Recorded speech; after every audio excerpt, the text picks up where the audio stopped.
kicking, kicking, kicking, kicking, kicking, kicking, kicking, kicking, kicking, kicking, kicking. TikTok, time to rock. Good evening, good morning, good afternoon to everyone who's watching from all over the world. Hey, P, have you heard of this Sneako guy? What? Sneako? Sneako and the Sneak? Nope, I haven't. Wait, isn't that the guy who said that there is a book that was removed from the Bible that is called the Book of Council of Nicaea? Yeah, and he was he's looking up verses to try and respond to someone, and he's like, Matt 39. He doesn't even know how to cite Bible verses. That's where he's talking about being a Christian who's been persuaded by the awesome evidence. I was wondering something earlier, just popped into my head. It's like, gosh, Ali Dawa's really dumb, but Sneako's really dumb too. And so I posted, who has a lower IQ? And I really do not know. You can make a case either way. They both have advantages in certain ways. But anyway, so I was like 50-50 on who was dumber, Ali Dawa or Sneako. So I put it out to the people. You got to put everything out to the people. Let them decide. This is a very tough choice. Yeah, I did a poll on Twitter, still ongoing. People can still vote, but this is just several hours ago. I posted, who has a lower IQ, Ali Dawa or Sneako? There are 1,770 votes in so far. So approaching 2,000 votes so far. 51% Sneako, 49% Ali Dawa. That's how close this is, right? Oh, wow. That says a lot. That does say a lot. But what's funny to me is I was like, gosh, I'm at 50-50. Let me just ask if other people are the same. And then it ends up almost exactly 50-50. That's funny. That's interesting. Now that you asked the question, I'm really struggling. Normally, if you asked about the other Muslim apologists, like recently we were having a conversation about Ali Dawa, Farid, and what's that guy, Saif Talk, and it was easy to list them, in my opinion. Oh, now when you compare Ali Dawa and Sneako, it's really a very tough call. Yeah. Huh. That's extremely tough, and it is interesting that these are the guys who become super popular in the two areas that are most relevant. So guys, in case you're new here, there's something going on called the avalanche of apostasy. Islam is crumbling from within. The apostasy rate went from roughly 0% in like 2005, 2006 among young people to about 25% as of a few years ago. So that is very, very, very rapid shift there. Muslim leaders around the world, even though the Dawa guys still thump their chests, oh, we're conquering the world, they know that it's actually crumbling from within. And so they're into kind of a panic mode because this is connected to everything. This isn't just like a normal human desire to, for whatever group you're in, to conquer the world. It's built into Islam. That's the way things are supposed to be. Muhammad said, I saw the east of the east and the west of the west, and I saw that Islam ruled everything I saw. Islam is supposed to conquer the world. And when all of a sudden you start looking and going, whoa, we got apostasy rates skyrocketing right now. What are we going to do? And I just pointed out somewhere that, like, because I was doing this way before most of you guys were even born. But back in the day when the numbers came in about the growth rate of Islam, the attitude back in the day, well, you go back 20 years, the attitude was, we're not going to sit back and do nothing. We're going to keep doing dawah, but basically we don't have to do anything. We can chill, because if we do nothing, we win by birth rates. And, 40 or 50 years from now, we dominate the entire world. That was the mindset. You wanted to accelerate it. You wanted to make it go faster. So you wanted to do your dawah. But the attitude was, we're win. It's locked in. The numbers, it's just math. It's math at this point. And more recently, things have changed. Now the apostasy rates have been skyrocketing. And so now it's, if we sit back and do nothing, we lose. We can't sit back and do nothing. We have to do something. And what do? Well, right now they're clinging to their Dawa guys. Ali Dawa will save us from the avalanche of apostasy. Not realizing, no, Ali Dawa is just going to make things worse for you. Much, much, much worse.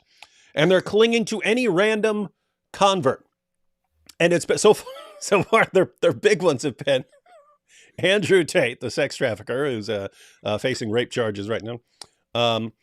Sneako, not the sharpest tool in the shed, and Sean King recently, of course. So Sean King, the grifter of all. I can't name a bigger. Hold on, what is it actually about? Is it did he actually really officially convert to Islam? Like, did he do his? He did his shahada. He took his shahada with his wife, and they went out. They went out there for Sheikh who was it? Sheikh Omar or something like that. Yeah. And he did it on the first day of Ramadan. Then instantly launched his fundraiser.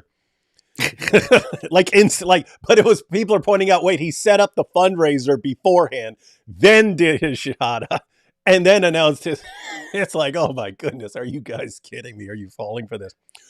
But they cling to their Dawa guys, and they cling to any convert, no matter how obvious it is that you should not trust this guy. But they got nowhere else to go, so it's desperation, and that works out pretty well for us. So this is so funny. The funny thing is, I'm looking at news articles right now about Sean King, and it's like nobody's talking about him except a very few Muslim sources. And then there is a Middle East Eye article that says, "Why is everyone talking about Sean King?"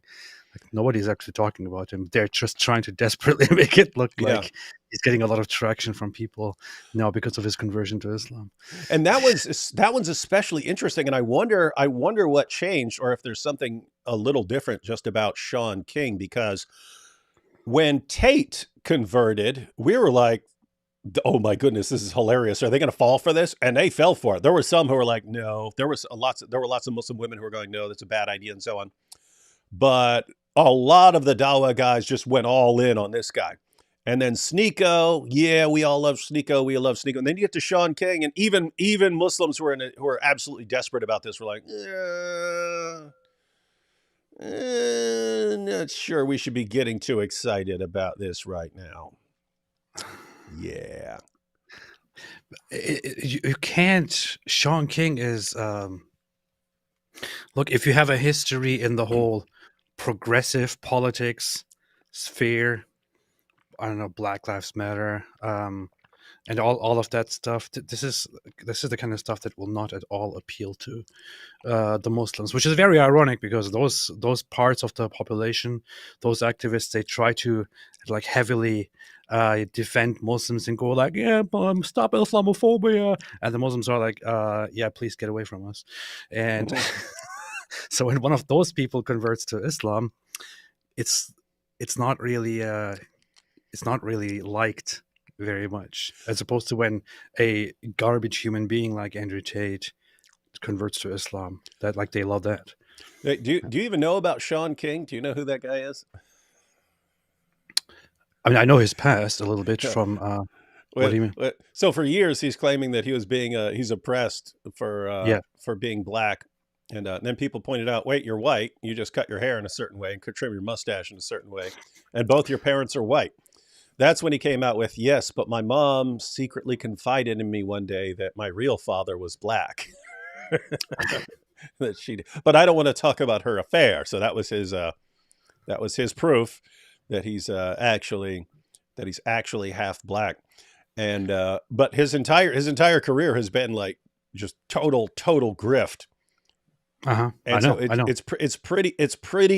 would be pretty amazing if even the Dawa guys didn't fall for this, because they will cling to anything. In other words, I'm wondering, is there a limit to what you guys will fall for? Because when it was Andrew Tate, it's like, you're falling for this? This guy, Andrew Tate, has laid out in video form how his entire early path to being a millionaire was all scamming women, tricking women, deceiving women, manipulating women into doing sex work to make money for him. Then it was all about how he uses the women to manipulate the guys and to like, this guy's taking out a mortgage on his house to give this woman money, but it's going to us. And then about how you manipulate the women even more, and they think you're giving them 50% and you're not because you're pretending to pay their taxes and stuff. And it's not. He's doing everything as a scam. And then it becomes, hey, how can I amplify this? Well, I'm going to convince all these 16-year-olds still living with their parents around the world that they can do the same thing, and they can be the top G if they just sign up for my course and so on. And it's like scam his entire life. And all of a sudden he converts to Islam and you're supposed to be, wow, we can trust this guy. That's insane to me. Like how would you possibly? Keep in mind, we believe that people can have that it's just a fact. People can change directions in life. They can change course.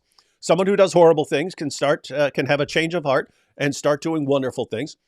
But you kind of have to wait and see. You don't know. If you're a scam artist your entire life, and all of a sudden you say, hey, I've made some big decision and I'm on your side now, I'd be like, I'm going to have to keep my eyes on you for like 5 years or so before I even think that I can trust you. But they went all in on him. And then Sneako, giving the dumbest reasons for becoming a Muslim ever in the history of humanity. And they went all in on him. And then, my goodness, if there's actually a limit to what they'll fall for, we may have reached it with Sean King. Man, I'm looking at an article right now, which is, I don't know if you caught that, if that was already out when you made your stream about him, but this artist Macklemore pulled out of a fundraising tour with him, and he said, I don't know what exactly was put up, but he said, just to be transparent, I pulled out of this earlier in the week. A dear friend was putting on a fundraiser. All proceeds, to my understanding, were going towards families in Palestine. I never felt comfortable with the centering or the flyer. I don't know what the flyer is, but apparently, so Sean King was advertising his fundraiser, putting this guy Macklemore on the flyer, and thereby collecting a bunch of money, while knowing that the guy had already pulled out. So he was false advertising. He was making false advertisements and using a celebrity to get more donations. That is, man, I don't know anything about this, but this just seems really, really messed up. Again, it's absolutely amazing if they've reached their limit of what they will take. Wow. Anyway, this is so funny. Grift and grift and grift and grift and more grifts. I need to look into this. Yep, and so we shall. But with Sneako, there's a lot more going on with Sneako and his big trip to the UK than we'll be able to cover here. So we're actually going to go through. Sneako had a little debate with Chris for Speakers, which is interesting. I've seen people calling him Iceman all of a sudden. So I don't know if that's an old name, and I'm wondering why, because he's like blonde. I don't know if it's just because he's ice cold in these debates, or if it's a reference to Top Gun. Top Gun was a bit before your time. Yeah. But Top Gun was Val Kilmer's character in that, who was called Iceman. All right. So wait, matter of fact, there were some details that we'll have to decide if we want to go into some other stuff at some point. But I just wanted to, he did a big live stream there with Ali Dawah and Muhammad Hijab.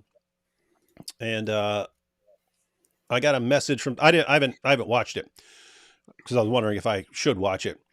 But I got a message said, Sneako didn't want to go pray with Muhammad Hijab and co. when they said they had to go pray. And he's asking, well, how long is this going to take? Which he should know. Right? And then they're in a bar in a restaurant and he asks for weed. And then he tries to get the Hindu waiter to repeat the Shahada, but Sneako didn't know the Shahada. Right? Really? So, yeah, he's trying to trick the Hindu waiter into reciting the Shahada. So anyway, this might actually be worth watching. Man, yeah, let's do that. That big live stream. But now we're going to take a look at Sneako's epic debate. And really, guys, this isn't this isn't to pick on Sneako. You could pick some new convert to pretty much anything, and he's not going to know a lot. So that isn't the issue. I mean, it's a different vibe with Sneako because it's not just the fact that he doesn't know anything; it's that he constantly talks like he knows what he's talking about to his viewers, who are even dumber than he is, and that's saying something. And so he's actually misleading people, and so But didn't that's we kind be of a behind different the category. scenes that this is all about bullying Sneako? I thought that's what we're doing. Yeah, yeah. Come on, you're supposed to. Shh, don't say it in Oh, front of everyone. okay. We like bullying people, ladies and gentlemen. We like bullying people. What's so funny? No, some guy named Aladdin is going to take that seriously. Be like, Oh and my look, goodness. here, here you can see that they are admitting it very openly, and yet all the people who are watching them are simply ignoring this because they are terrible people. But I am here to give you a better option and be the reasonable voice. So please follow me. Don't watch them. I even give content warnings to you.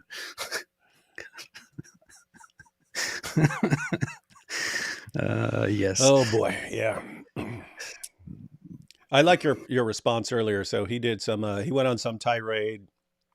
I kind of glanced at it. It was like, I've kept my mouth closed for 7 days because I was trying to see who were going to be the cherubs of truth and justice and be on my side and worship me, but everyone has betrayed me or something like that. And you just replied with Eminem's "Kill Shot." I did later. A link to "Kill Shot." I did later write a little response to him, where I basically, I don't know, just responded to every single point that he brought up and said, "Shut up now. If you want to talk, go ahead." Meanwhile, I learned something that I'm not supposed to share with the public about him. So I think I'm kind of. I completely gave up on the thought of ever having a conversation with him. However, yeah, I must say the guy is just he's just a complete piece of work. He's the new hero of the ex-Muslim movement. Yeah. Or at least he wants to be. All right, we'll take a couple of super chats real quick, and then we'll jump into this video where Chris Sneako makes an appearance as the new trophy of Islam, the trophy boy of Islam. And Chris walks up and tried to get him in a little debate on the preservation of the Quran. It did not go well for Sneako, and Sneako ran. I was actually surprised that they didn't shield him from that, because the Dawa guys should know better than to expose this guy to anyone who's going to be able to refute everything they've said. But they let him stand there for a couple minutes. It seems unlikely that Sneako ran or that he lost. But yeah, I will believe it when I see it. We're going to see it. Sneako didn't know the Trinity when I interacted. Well, you can't blame him for that because, I mean, Allah doesn't understand the Trinity either. Yeah, and Allah is what would about you as dumb as Sneako. Yeah, so keep in mind, if Sneako actually understood what the doctrine of the Trinity is, he would be greater than Allah. And you don't want to say that. He'd be more knowledgeable than Allah. So your goal is always to be even more ignorant than Allah in Islam. And that explains a lot. That's true. About the world. Looks like Sneako had a really bad weeko. That is true. Classic. Only 8 minutes, AP almost arrived on time. I know. That was almost a record. That's what I said to him when he jumped on. Yeah. I've been here all my life. Sneako went to the chromosome shop and said, "I'll take them all." Dang.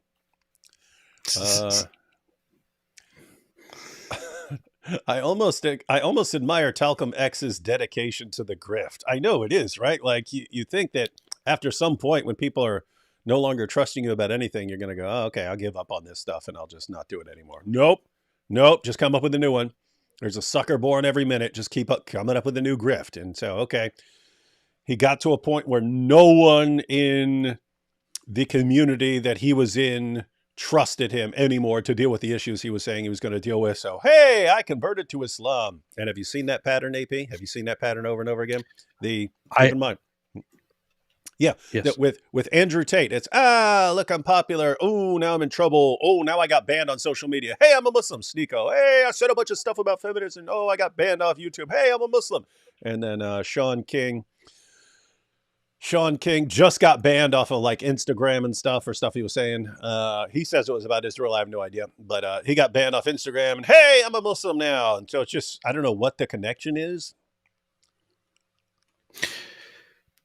There is also the fact that Sneako didn't just get banned for saying offensive things about feminism or all that. He kind of wants to suppress the reality of why he actually got banned. But as it seems, he actually is that the one where he was talking about like banging a feminist and against her will, and that was going to change her mind or something? Yeah. He was responding to a feminist YouTuber and was saying, you know what What people you really like need. What she really needs is come here, and then slapping her, and then she's like, no, and he was basically emulating us, like her saying, no, please, no, and him just beating her and having sex with her against her will. Hey, I'm gonna become a Muslim. I bet. So he was basically saying that this woman should be deserves to be raped, and he got banned after that. And then he became a Muslim because he saw Andrew Tate's path in life, and then Sean King, of course, gets banned, and apparently that's just the new pattern. And I really think it ties into what Chris Rock was saying, that we now have a culture that is obsessed with attention, addicted to attention, and there are only a few ways to get attention. You could be the best at something, but that also requires the most work. If you're hot, you can just get naked, start doing stuff like that. You can become popular like that. Or you can get attention by being a victim. And so now there's this race of people leaping over each other to be victims. And so what's interesting is Islam simultaneously offers people a bunch of instant attention. All you have to do is, hey, I've converted to Islam. I've seen the truth. You'll instantly get tons of attention. And also now you can be in the victim category. Wait, I can get naked and get famous? Yeah. Huh, I didn't know. No, that. Not you. Oh, okay. And not me. Oh, okay. So anyway, so now you have this, we've got this culture. Hey, the greatest thing you can be in life, the easiest path to attention is to be a victim of some sort. And you can become an instant victim right now by converting. And then you're part of the oppressed group, even though we're going to conquer the world and slow you all. Interesting stuff. That makes sense. Complete sense. Normal is overrated. Can we do a poll or something for those who thinko? Sneako has already left Islam privately. He just doesn't know what to do or how to leave. We'll actually be getting into this a bit, because there comes a point where you obviously question someone's sincerity. Like, I don't take any of these popular social media influencer converts seriously.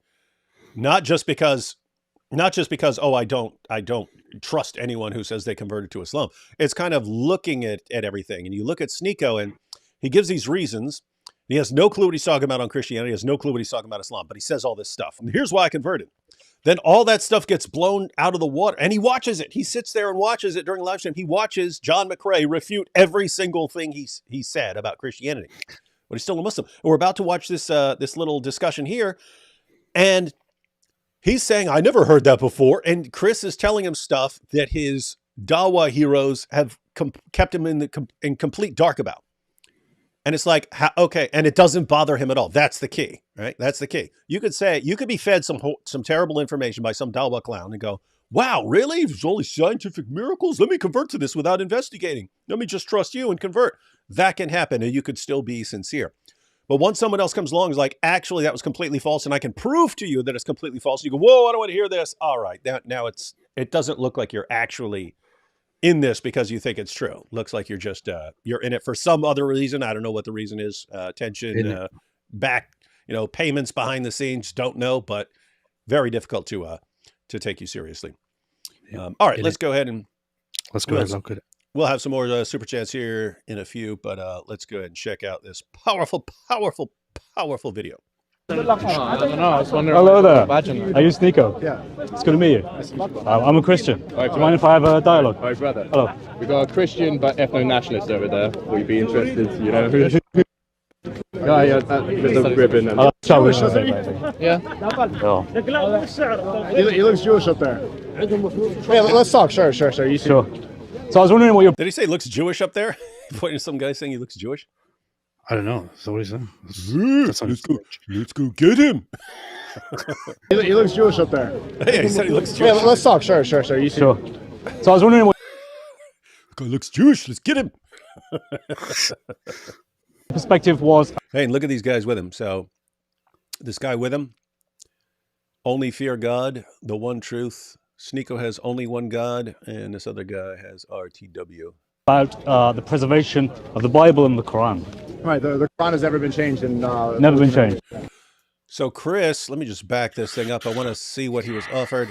He said, let's have a discussion about the preservation of the Bible and the Quran. This does not, just so everyone knows, this does not go long.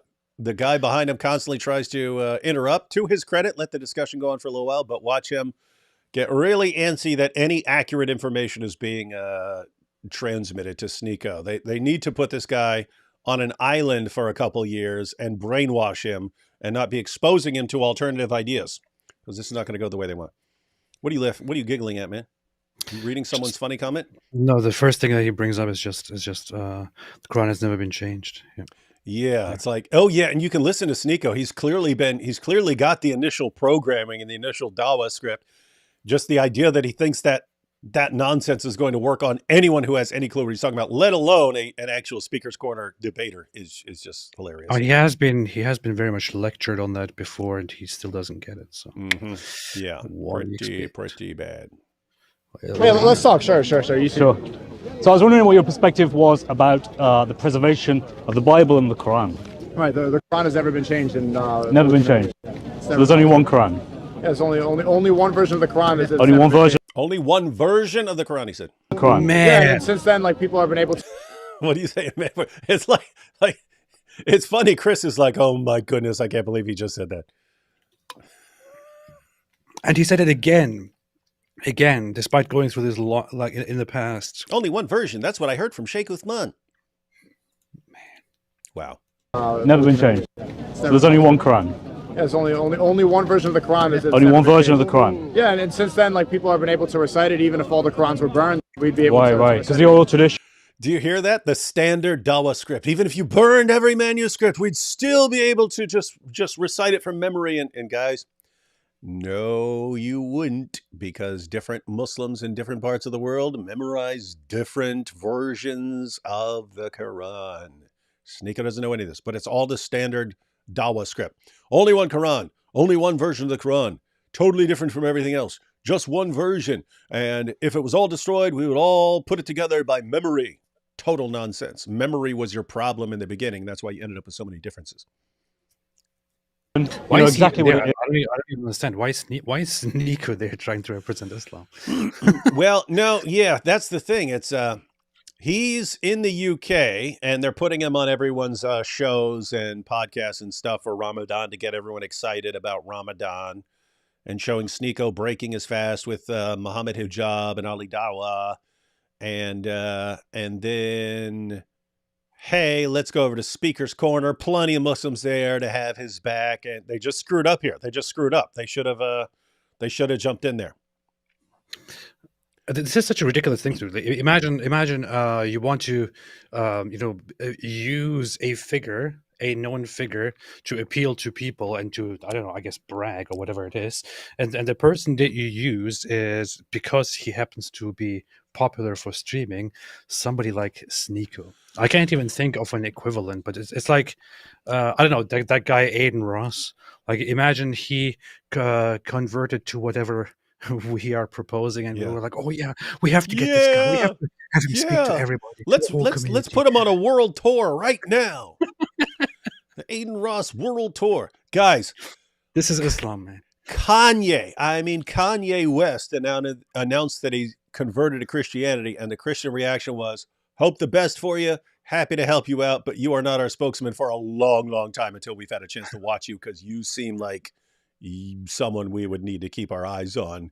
And what happened? Yep, went off the deep end because he's got issues. I mean, can you imagine if Kanye had announced, after I after I read the Quran, I realized it agrees with me completely on Jews. So now I'm converting. He would be the biggest. He would be everywhere. They would use the heck out of him everywhere. But didn't he just announce that he's God or something? Yeah, he said think- I didn't see it, but I saw John McCrae post a video about it. Now that he's not Jesus, he's God.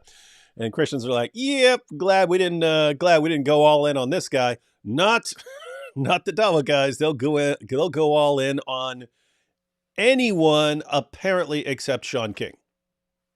Anyone else in the world. Anyone else in the world. I can't even. It's funny. I'm trying to think of some other examples of people who are like less trustworthy than Andrew Tate. So I could be like, even if this guy, but I can't think of it. I can't think of anyone less trustworthy than the guys who are actually converting to Islam and becoming their poster boys. It's ridiculous. It's pretty funny. You should see. I can't do this because I'm a Christian. I have to speak the truth. But you're an atheist, so one day you should be like, after all these years of attacking Islam, I've concluded that I'm just in rebellion because the arguments are so powerful, and then say you converted, and you'll be the hero. You'll be the hero of the Ummah. What makes you think that because I am an atheist, I can just it's just fine for me to lie? That's what I would do if I were an atheist. Well, okay, good point. I've been telling people for years, guys, if for some reason you ever see me convert to Islam, if you ever see me, I've realized that Islam is true. You can know, rest assured, I became an atheist behind the scenes, and I'm like, oh, I'm gonna take advantage of this gullibility over here. That's good. That's a good idea. Yeah. I celebrate it. So you can recite it. Oh, I can't recite it, but people can Others memorize can. it. Yeah. Right. Because the oral tradition, you know exactly what it is, so you can recite it. Oh, I can't recite it, but people can Others memorize can. it. Yeah. Right. Yeah, brothers can. So do you accept that there's 10 qira'at of the Quran? He just said, but people can memorize it. Yeah, we can memorize Dr. Seuss, Sneako. It just cracks me up the level of stupidity of these arguments. But people can memorize it. Yeah. If I sat down and tried, I could memorize the lyrics to every Katy Perry song that has ever been made. What in the name of common sense would that have to do with whether it's from God? Nothing. I thought you already did memorize all of the Katy Perry songs. No, I can't even think of a Katy Perry song. I know I've heard one. Interesting. I'm trying to think, but I don't know if it's like a Katy Perry or Taylor Swift or any of those other. Who said you're a firework or something? Was that Katy Perry? You're a firework? I have no idea. I know she was married to Russell Brand, so that was man, they should have had some kids. That would have been some really what? That's weird. I didn't know that. Oh, I can't recite it, but people can memorize it. Yeah. Right. Yeah, brothers can. So do you accept that there's 10 qira'at of the Quran, 10 different readings? Sure. Okay, but those 10 different readings are obviously different, right? Okay. So if they're Do you accept the 10 qira'at? Sure. He has no clue what the guy's talking about. Sure. Yeah, sure. I guess. Yeah. Okay. Yeah. Sure. Whatever. Oh, yeah. Sure. different, then there's not one Quran, there's 10 Qurans. Okay. So do you take... Okay. Isn't that funny though? There's only one version of the Quran. Do you accept the 10 qira'ats? Sure. So it's 10 different Qurans. Okay. It's like, does he have an issue where he just agrees? He just goes along with whoever's standing in front of him, and he's you're being deceived here. He's just going right now. He's just going okay. Then he will start schooling. Oh, then he's going to start schooling him. Let's back this up a little bit because that's just hilarious to me. That so you agree with the 10 qira'ats? Yeah, sure. So it's 10 different. It's not one Quran. It's 10 Qurans. Okay. This is awesome. 10 different readings. Sure. Okay, but those 10 different readings are obviously different, right? Okay. So if they're different, then there's not one Quran, there's 10 Qurans. Okay. So do you take that back, there's only one Quran? That's the first time I've heard that.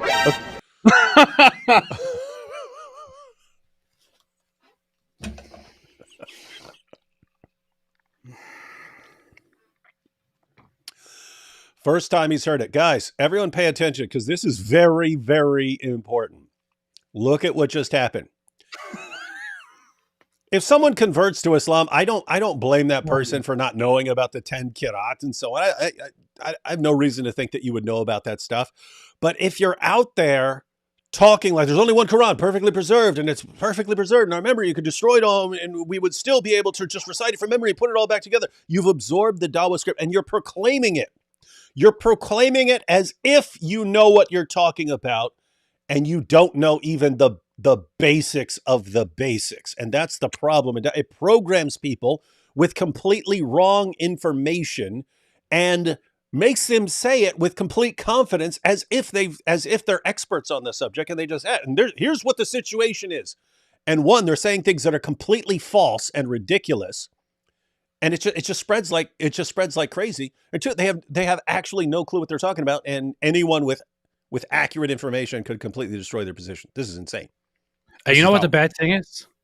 What the bad thing is that so apparently nobody told him about this. He never heard of this before. The bad thing is when he now if he now went to a Muslim scholar or apologist and said, "Hey, I just heard about this whole thing, like these Quran. I never heard of this before. What is this about?" And then they informed him about all of this.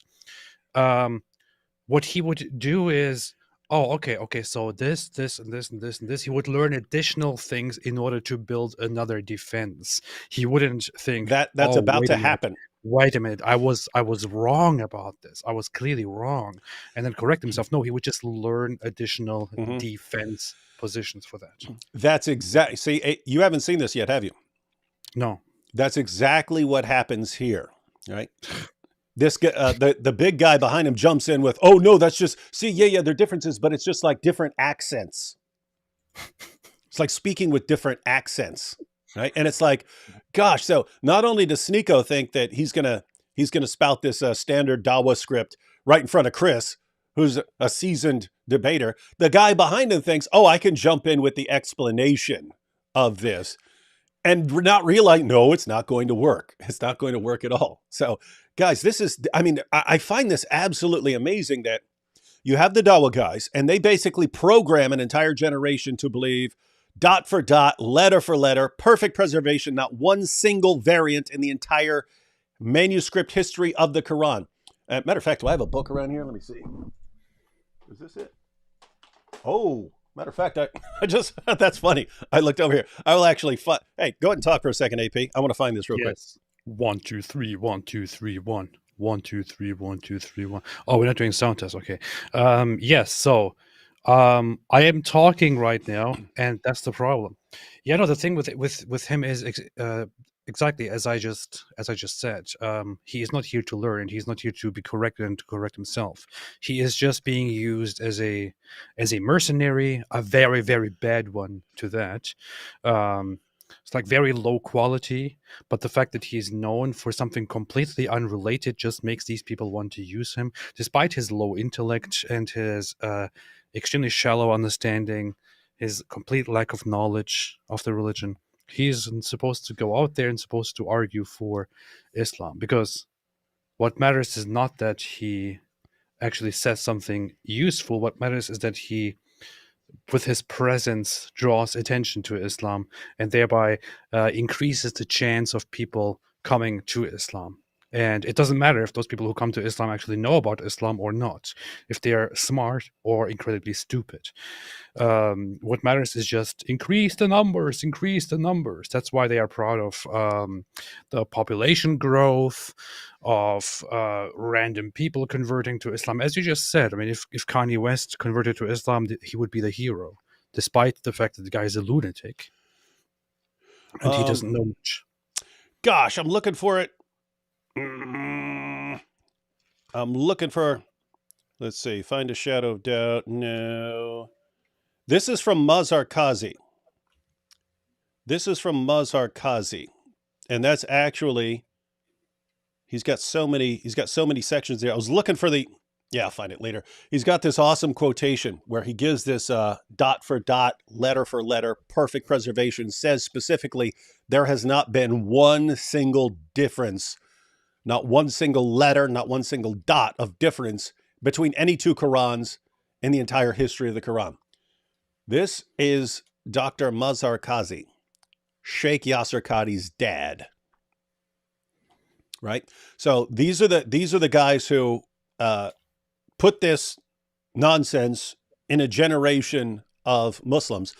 And they were telling Muslims this: your average Muslim, he doesn't have manuscripts in front of him. He doesn't go to the hadiths and look up the history of the preservation. He doesn't know about the different qira'at, and so he doesn't know any of this. So they're able to deceive an entire generation. But what was happening? What was happening that entire time? Critics are coming along going, guys, that's nonsense. That's nonsense. Why don't you actually look what your books say about the history of the Quran and the changes? Why don't you look at actual manuscripts? Why don't you pay attention to the different versions of the Quran that I don't want to look. Yeah. And then, so once these same Muslims who've been told perfect preservation right down to the letter, no variance anywhere, once they started being shown textual variants in the Quran, they went back to the exact same Dawah guys, explain why there are variants. Oh, it's just like different accents. And then they came back, it's just different accents. And then people saying, this is not different accents. These are different words. They go back, because it's different dialects. Yeah, the Quran was revealed in these different ways, in these different dialects. And they came back, okay, see, it's just different dialects. No, it's not different dialects. Some of these different readings in the Qira'at actually give contradictory meanings. The meanings contradict one another. And so then they go back and forth and but all the different readings are revealed in all those different ways because they complement each other. No, they don't. They contradict each other. And what amazes me is every step of the way, these same just general Muslims will keep going back to the same Dawah guy who's been lying to them the entire time and go back to the same exact guys over and over again. And now you see it all in a nutshell with Sneako and his buddy here. And it's just a perfect preservation, only one Quran. And actually, wait a minute, there are 10 different Qira'at. By the way, there are more Qira'at than that. Those are like the official ones. Actually, you got different versions of the Quran. So do you take that back? And then this guy's going to jump in, no, it's different accents. And then he's going to get shut down on that. And then Sneako's going to run. And it's, I don't know. It's just perfect. It's just a perfect encapsulation of the state of Dawah in the world. That's what they do. They encapsulate. They encapsulate. Here we go. Different readings are obviously different, right? Okay. So if they're different, then there's not one Quran, there's 10 Qurans. Okay. So do you take that back that there's only one Quran? That's the first time I've heard that. I said it to you, you accepted it, so I assume you know about it, right? You're not just taking my word for it. What are the 10 versions? No, so there's different citations, just like there's different accents. There's a British accent, there's a Texas accent, there's an English accent. They're not accents. Different accent. Who are you going to believe, a Muslim or a Christian? Really? Did you catch this? I could watch this over and over again 10 times. Are you kidding me, man? One for every different recitation. No, one for every official different reading of the Quran. There are more. Did you see that, guys? Did you see that? Oh, let's back it up and watch that again. This is Dawah in a nutshell, ladies and gentlemen. This is how Dawah works. Here we go. Watch it again. Watch it again. I'll probably watch it. We've got to watch this a couple times in a row. So there's only one Quran? That's the first time I've heard that. I said it to you, you accepted it, so I assume you know about it, right? You're not just taking my word for it. What are the 10 versions? No, so there's different citations, just like there's different accents. There's a British accent, there's a Texas accent, there's an English accent. They're not accents. Different accent. Who are you going to believe, a Muslim or a Christian? Really? Wow, man. Wow. How pathetic. How pathetic can you possibly be? Wow, what a response, man. Isn't that amazing? Guys, did you see that? Did you see the Dawah in action? They have filled Sneako's mind with completely false information. I don't even know why they do it at this point. They know it's going to be exposed. They know it won't last. When they say perfect preservation, only one version of the Quran, they know it's not going to last at this point. But they filled his head with that stuff anyway. Why? Because he's been rolling with Sheikh Uthman, who still defends the scientific miracle. Sheikh Uthman is like a guy from like 10, 15 years ago, right? Prior to these things being exposed. He's still in a race to try and spout the say. He's in a race that he can lie to people faster than you can refute the lies. He's still in that mode. But look at that. So Sneako, yes, only one Quran, only one version of the Quran. That gets refuted. Actually, there are 10. These are the 10 official Qira'at. Again, there are more. But so there are 10 different readings of the Quran.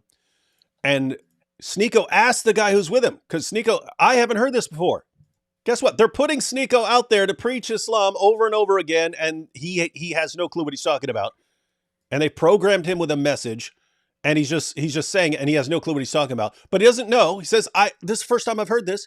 He turns to the guy, what are the 10 different readings? And the guy goes, it's like accents, man. You got a British accent, an English accent, and no, it's not. Who are you going to believe? This Christian who's speaking the truth, or a Muslim who's lying to you and saying it's just like different accents, like a British accent? My goodness, man. This is so. I'm trying to think of a comparison, but it's like they're treating him like I don't know. It's like when he has doubts, he has a question, and he's informed by somebody else about it. He's like, oh, hold on. Are you going to believe him, or are you going to believe a Muslim? He's not a Muslim. You're supposed to believe a Muslim, not a Christian. So that's the message, Sneako. Behave. Believe the Muslims. Don't believe the Christians. Don't believe the non-Muslims. They will lie to you. You're supposed to believe us. Or are you really going to believe a non-Muslim on this? This is awesome. Man. This is, guys, like, here's what gets me, and here's where I can't believe that someone is actually sincere at this point. When you're Sneako and someone gave you all these ideas about why you need to become a Muslim, and those are completely destroyed. Multiple people destroyed them. I'm one of them. And you just don't care. You just keep rolling with it. And you see right here, hey, no one told me about this. That should be a red flag right there. Wait a minute. I'm hanging out with these Muslim guys all the time who are telling me about the perfect preservation of the Quran. No one ever mentioned to me what this Christian had just mentioned to me. That should be a red flag right there. Why am I only getting accurate information about the Quran from Christians and not from the guys I've been hanging out with? And then he sees it right in front of his face. Let me ask a Muslim what this guy's talking about, because I have no idea. And the guy lies right in front of him, and then pulls the who are you gonna believe? This Christian or this Muslim? Huh? How do you not at that point realize, oh my goodness, I can't believe I bought into this stuff? Don't believe him. He's not a Muslim. Don't believe him. Believe us only. This is phenomenal stuff. This is awesome. Hey, awesome, we have awesome. 3,000 people watching. What's happened? Oh, we do? Oh, yeah. Snap. Hey, there's Chris at Speaker's Corner in the chat. Let me click on, see. Is that the real Chris? Sometimes people show up. Hey, Chris, how you doing? Hey, Chris, if you ever want to jump in live with us, let us know. We could have some fun. You could keep everyone updated on stuff that's going on.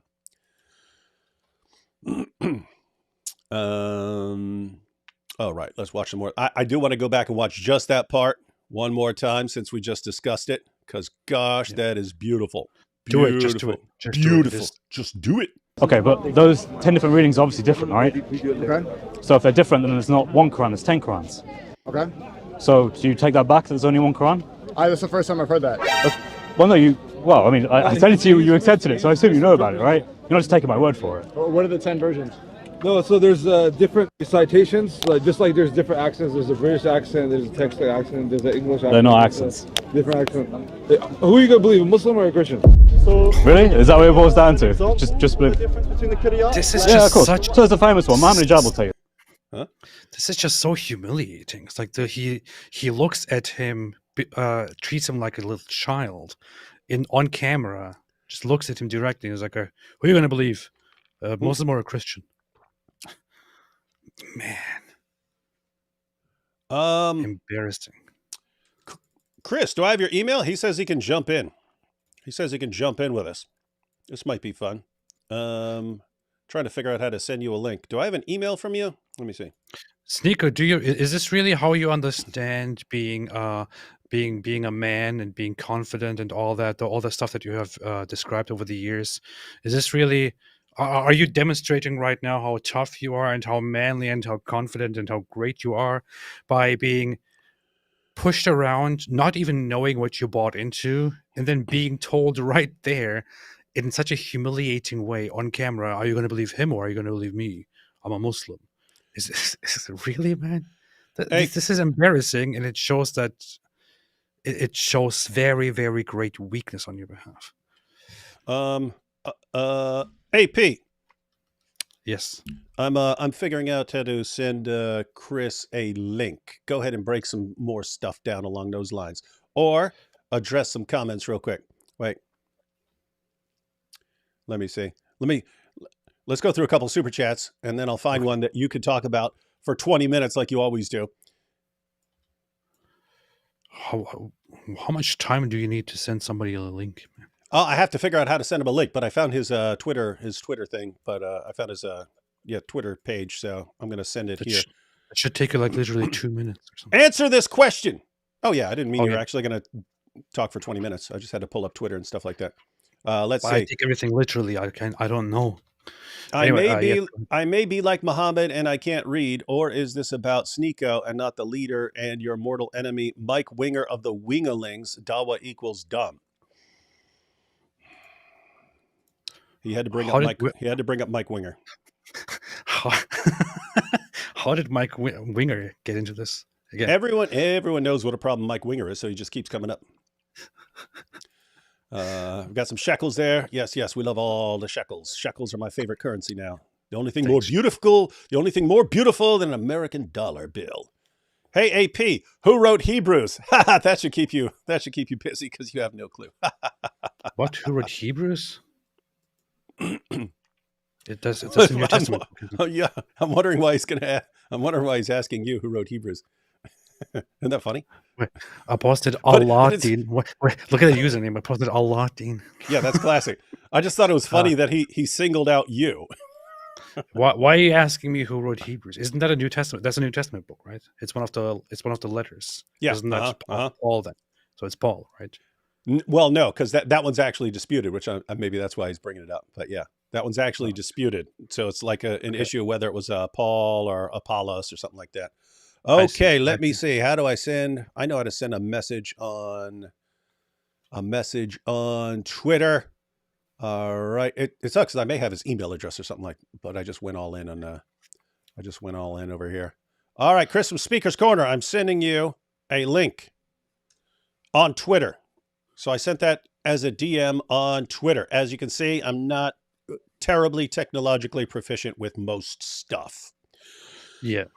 But I get it done. That's how I roll. I get it done. All right, so guys. So we may have Chris from Speaker's Corner here joining us here in a second. We'll see. All right, let me back this up a little bit to see what we miss. Matter of fact, let's take a couple super chats here. Yeah, so the author of Hebrews is clearly someone who is very close and knows the original apostles well, but there's a couple of people that could refer to. Early on, many people thought it was the Apostle Paul. There were some differences in, doesn't sound like the Apostle Paul very much, but they would have scribes and so on who would, they would compose their letters with scribes and so on. But yeah, it sounds like someone else. And so, it certainly wasn't me, so I don't know why you're asking me. You're supposed to know. I didn't write it, so. Thoughts on Sunan Abu Dawud 4736 and Musnad Ahmed 160. That's an interesting passage in Sunan Abu Dawud. I don't know the other one here. I was with the Negus when his son recited a verse of the gospel, so I laughed. Thereupon he said, "Do you laugh at the word of Allah, the Exalted?" Powerful. This is something said by Amir bin Shar. Mm-hmm. The Exalted. Why is this in the Hadith? This is interesting. Yeah. And Musnad Ahmed 160. It was narrated that Anas said, Umar said, I agreed with my Lord, may he be glorified and exalted, in 3 matters. Or my Lord agreed with me in 3 matters. I said, O Messenger of Allah, why don't you take the Makarn of Ibrahim as a place of prayer? Then Allah revealed the verse, and take you people the Makam place of Ibrahim, or the stone on which Ibrahim stood while he was building the Kaaba as a place of prayer. And I said, why don't you tell the mothers of the believers to observe hijab, for both righteous people and evildoers enter upon you. Then the verse of hijab was revealed. And I heard something about the mothers of the believers. So I talked to them and told them, you should stop bothering the Messenger of Allah, or Allah will replace you with the wives who are better than you and are Muslims. Then I came to one of the mothers of the believers, and she said, "O Umar, is it the case that the messenger of Allah cannot admonish his wives so that you come and admonish them?" So I stopped. Then Allah, may he be glorified and exalted, revealed the verse, "It may be if he divorced you all that his Lord will give him instead of you wives better than you, Muslims who submit to Allah, believers." Anyway, I guess the gist of bringing that up. I made a video about this, which is called "The Origin of the Hijab." About just where- this topic or this particular hadith? Because this includes a bunch of times, like it's just like everything seems awfully convenient. I didn't. I brought up specifically that point in that video, although I didn't go deeply into the other topics that were brought up. I just so the main topic is how the hijab came into existence, but then of course it ties into how Omar seems to be the one who is giving Allah the ideas of making certain rules. It's that happened quite a bit. Guys, I haven't been looking at the chat for a couple minutes. Just wanted to make sure that, I mean, Chris may need to be setting up or something like that, but I just wanted to make sure he got that message that I sent on Twitter and that it is his account, not some fake thing that I just sent a link to. All right. All right. Mormon Finkelstein. Let's see. Sneako and boys all-star team. What do you think of Cenk versus Shmuley last debate? Did you see a Cenk versus Shmuley debate? That was a long. That was months ago, I think. It was a very poor debate. It was a very, very poor debate. That's all I know about it. It was. It wasn't good. It wasn't interesting. It was just like the two yelling at each other, basically. Really? And yeah, it wasn't good at all. And Cenk is not a person to debate. The guy is, you can't expect. Yeah, I much. don't even know at this point. It's just, I think the only reason, because he's not saying anything interesting. Did you know that bombs kill people? It's true. It's true. There was a study that said bombs kill people. He was calling him bigot. He was saying, "You bigot, you racist, this is so offensive. I'm so angry." That's how he was talking to Rabbi Shmuley, basically. Yeah, that's what I mean. It's like, apart from he had a big popular channel back in the past, I don't even know how it's doing anymore. I don't see it as nearly as much as I used to. So I'm guessing it's not as popular. But I guess that's the only reason. Wait. What? They had another debate today. Okay. Oh, see? You don't even know what you're talking about, man. Oh, interesting. I see. You don't even know what you're talking about, dude. I see. Huh. Interesting. Okay. So, since this is new, Aviel, we do not have an opinion on this. We would guess it was not very great. That's what we would guess. Yes. Ayatollah says, "We've fallen for it again this time." Yep. I don't know what you're referring to, but there's a bunch of stuff that can apply to in this video with Sneako. Joshua says, looked everywhere. I can't find if Robert Spencer will ever come to Illinois to sign a copy of the Critical Quran and learn from Norman. Oh, hang on. Looks like we got Chris here. Let's see what happens.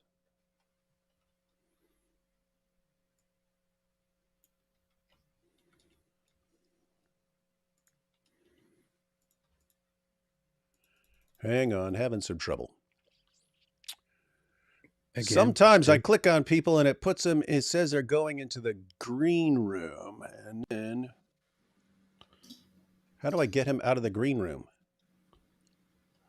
Amateur hour. Testing. Hey, we hear you, but you're invisible. Is that intentional? Yeah, that may be me, because I had a lot of technical problems joining this. I think he's a little bit loud. Will we be able to see your adorable face? Might want to reduce his. I can keep trying, but it had like an issue, and it's telling me, "Oh, it couldn't work" and stuff. But I managed to figure out a way to get in, but I had to turn my camera off. Okay, guys, we have Chris from Speaker's Corner here. He's just in the dark. Hey, Chris. So, what was the situation with Speaker's Corner going on there? Did Sneako just show up Wait, one day? Hey, oh. there you are. Hey, there you are. Okay. Hey. Do I look weird? Like, is it like a green Yeah, and purple you tint? don't for need to. So what? So the main issue is whether we can hear you, and we can. Yes, you're All good then. green. All We do good. not care. We're totally fine. It's a literal Nice one. green room.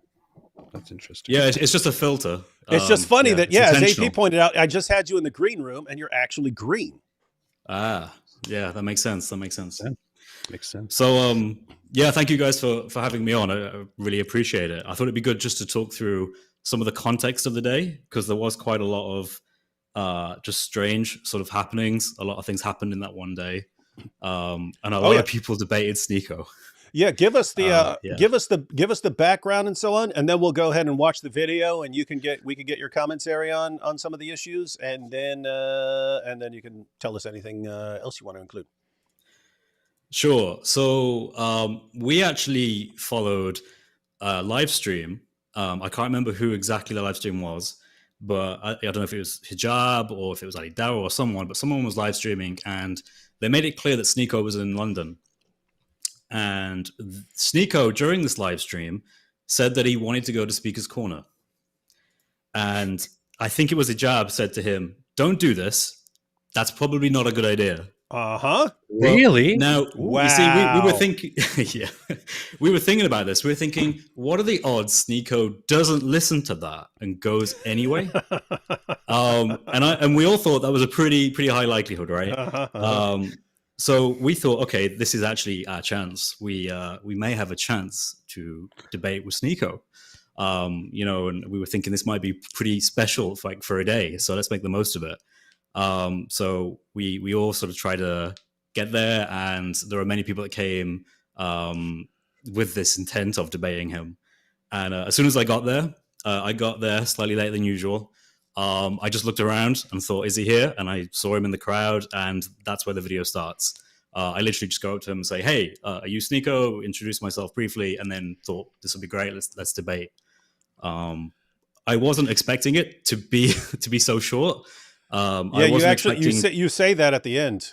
You're like, I didn't expect this to be so short, but you give him some basic information. He's heard none of it at any point. Another Dawa guy jumps in to try and it's to the point with the guy, like the big guy behind him. Like, I'm not going to assume that the guy was deliberately lying just from him saying it's accents. That may have been what was told to him by some guy who was lying to him, so he may believe that. But it's the fact that once he says it and you correct him, who are you going to believe? Who are you going to believe? Then it's like, wait, you're sitting there trying to manipulate Sneako into mindlessly agreeing with you when you're saying something false, instead of Chris, who's actually giving him basic information that he would get if he sat down and studied the real situation with the Quran for 10 minutes. But I'm really wondering if you now confronted that guy, that Muslim guy who said that, are you going to believe a Christian or a Muslim? If you confronted him about this, would he eventually admit and say, "Okay, you know what, I was wrong"? Well, actually, Chris, you brought it up, and we just kind of got the beginning of it right there. But what you're going into, you're like, ask Muhammad Hijab. Go ask Muhammad Hijab this stuff. He'll tell you I'm right. Yeah, exactly that. I made a video where I made a short, I think, where I highlighted that Muhammad Hijab has used in argument at Speaker's Corner against hadith rejectors, like Quran-only Muslims or Quranists. He uses the fact that there are known variants as an argument for why you need to accept the hadith. So I was kind of like, look, this is common knowledge now. I'm aware of Muhammad Hijab's previous statements where he said the letter for letter, dot for dot, word for word thing. But nowadays he's using it as an argument against hadith rejectors. And we all saw that famous clip of, that was you, right? When you went up to Muhammad Hijab, and it looks like you were like, "Hey, wait a minute, this guy for years was saying perfect preservation, dot for dot, letter for letter. Let's ask if he's willing to correct himself on that." And you went up to him and said, "Hey, so you guys spent years, your scholars have been saying for years, perfect dot for dot, letter." And he's like, "What? What scholars?" It's like, dude. Yeah. Dude, are you serious? Because I was aware that he said it, but I didn't want to sidetrack the conversation into that. I wanted to continue where this was going because I thought this was going to go quite well. So I had to kind of bite my tongue and be like, okay, well, I know you've said it, but anyway, let's let's carry on and say other things. But in that debate, I went up to him because a Muslim told me, I was speaking privately with a Muslim, and I said, look, there are issues with the Quran. There's not one Quran. Basically saying very similar things to what I say to Sneako. And this Muslim said to me, Chris, I only accept scholars like Muhammad Hijab. And that was his words. And I was so like, okay, well, there's a lot wrong with that statement. But all right, then, let's say he's a scholar. I'll go and debate him. And you can watch us and you can see that even he will, to some extent, acknowledge this. And that's kind of how the debate started. It was interesting, but it was all because a Muslim wanted, and the Muslim was like standing at the side watching for a while. I think he then left later on, but yeah, it was interesting. Interesting stuff. All right, let's go ahead and check out some of this video. I'm gonna go ahead and start it. Hello there. Let's see, getting up here. We'll just rewatch because we've only watched like a minute of it so far. So I was wondering what your perspective was about the preservation of the Bible. We're rewatching this because it's under a minute, ladies and gentlemen, that we've actually watched, and because AP can't stop interrupting every 10 seconds. If you stop explaining it and just play the video, I'm just going to play this. I'm just going to play this video real quick. Okay. And Chris, if you want to stop anywhere to break anything down, just tell me to stop. From the Quran. Right, the Quran has never been changed. Never been changed. So there's only one Quran. Yeah, it's only one version of the Quran. Only one version of the Quran. Yeah, and since then, like, people have been able to recite it, even if all the Qurans were burned, we'd be able to. Right. Because the oral tradition, you know exactly what it is, so you can recite it. I can't recite it, but people can memorize it. Yeah. Right. Yeah, brothers can. So, do you accept that there's 10 qira'at of the Quran, 10 different readings? Sure. Sure. Why not? The follow-up should have been, can you tell me what the 10 qira'at are? that you just agreed to. Sure. Okay, but those 10 different things are obviously different, right? Okay. So if they're different, then there's not one Quran, there's 10 Qurans. Okay. So do you take that back, there's only one Quran? That's the first time I've heard that. I said it to you, you accepted it, so I assume you know about it, right? You're not just taking my word for it. What are the 10 versions? No, so there's different recitations, just like there's different accents. There's a British accent, there's a Texas accent, there's an English accent. They're not accents. Different accent. Who are you going to believe, a Muslim or a Christian? Really? Oh, that guy. Wow. All right, so Chris, are the different readings of the Quran different accents? Like, an Australian guy has his accent, and a British guy has his accent, an American has a different accent. Is that what we're talking? Is that what you were talking about? No, not at all. The 10 qira'at that are accepted by scholarship, it takes the Uthmanic Codex, which is, Uthman collected the Quran, he burnt all the other stuff. So you now have this supposed one copy that Uthman has given both thumbs up to, and he distributes it to different cities. And when he does this, people add different Arabic marks or diacritical marks that change the text, and it changes the meaning of the text. Now, a lot of the times this is kind of like quite basic, like it changes like you to them, or it's past tense to future tense. But sometimes it actually changes entire words. So yeah, it does change the meaning. And yet it's just different accents. So Sneako, guys, just keep it boggles the mind. Sneako's head has been filled with false information about the Quran. Chris gives him some accurate information about the Quran.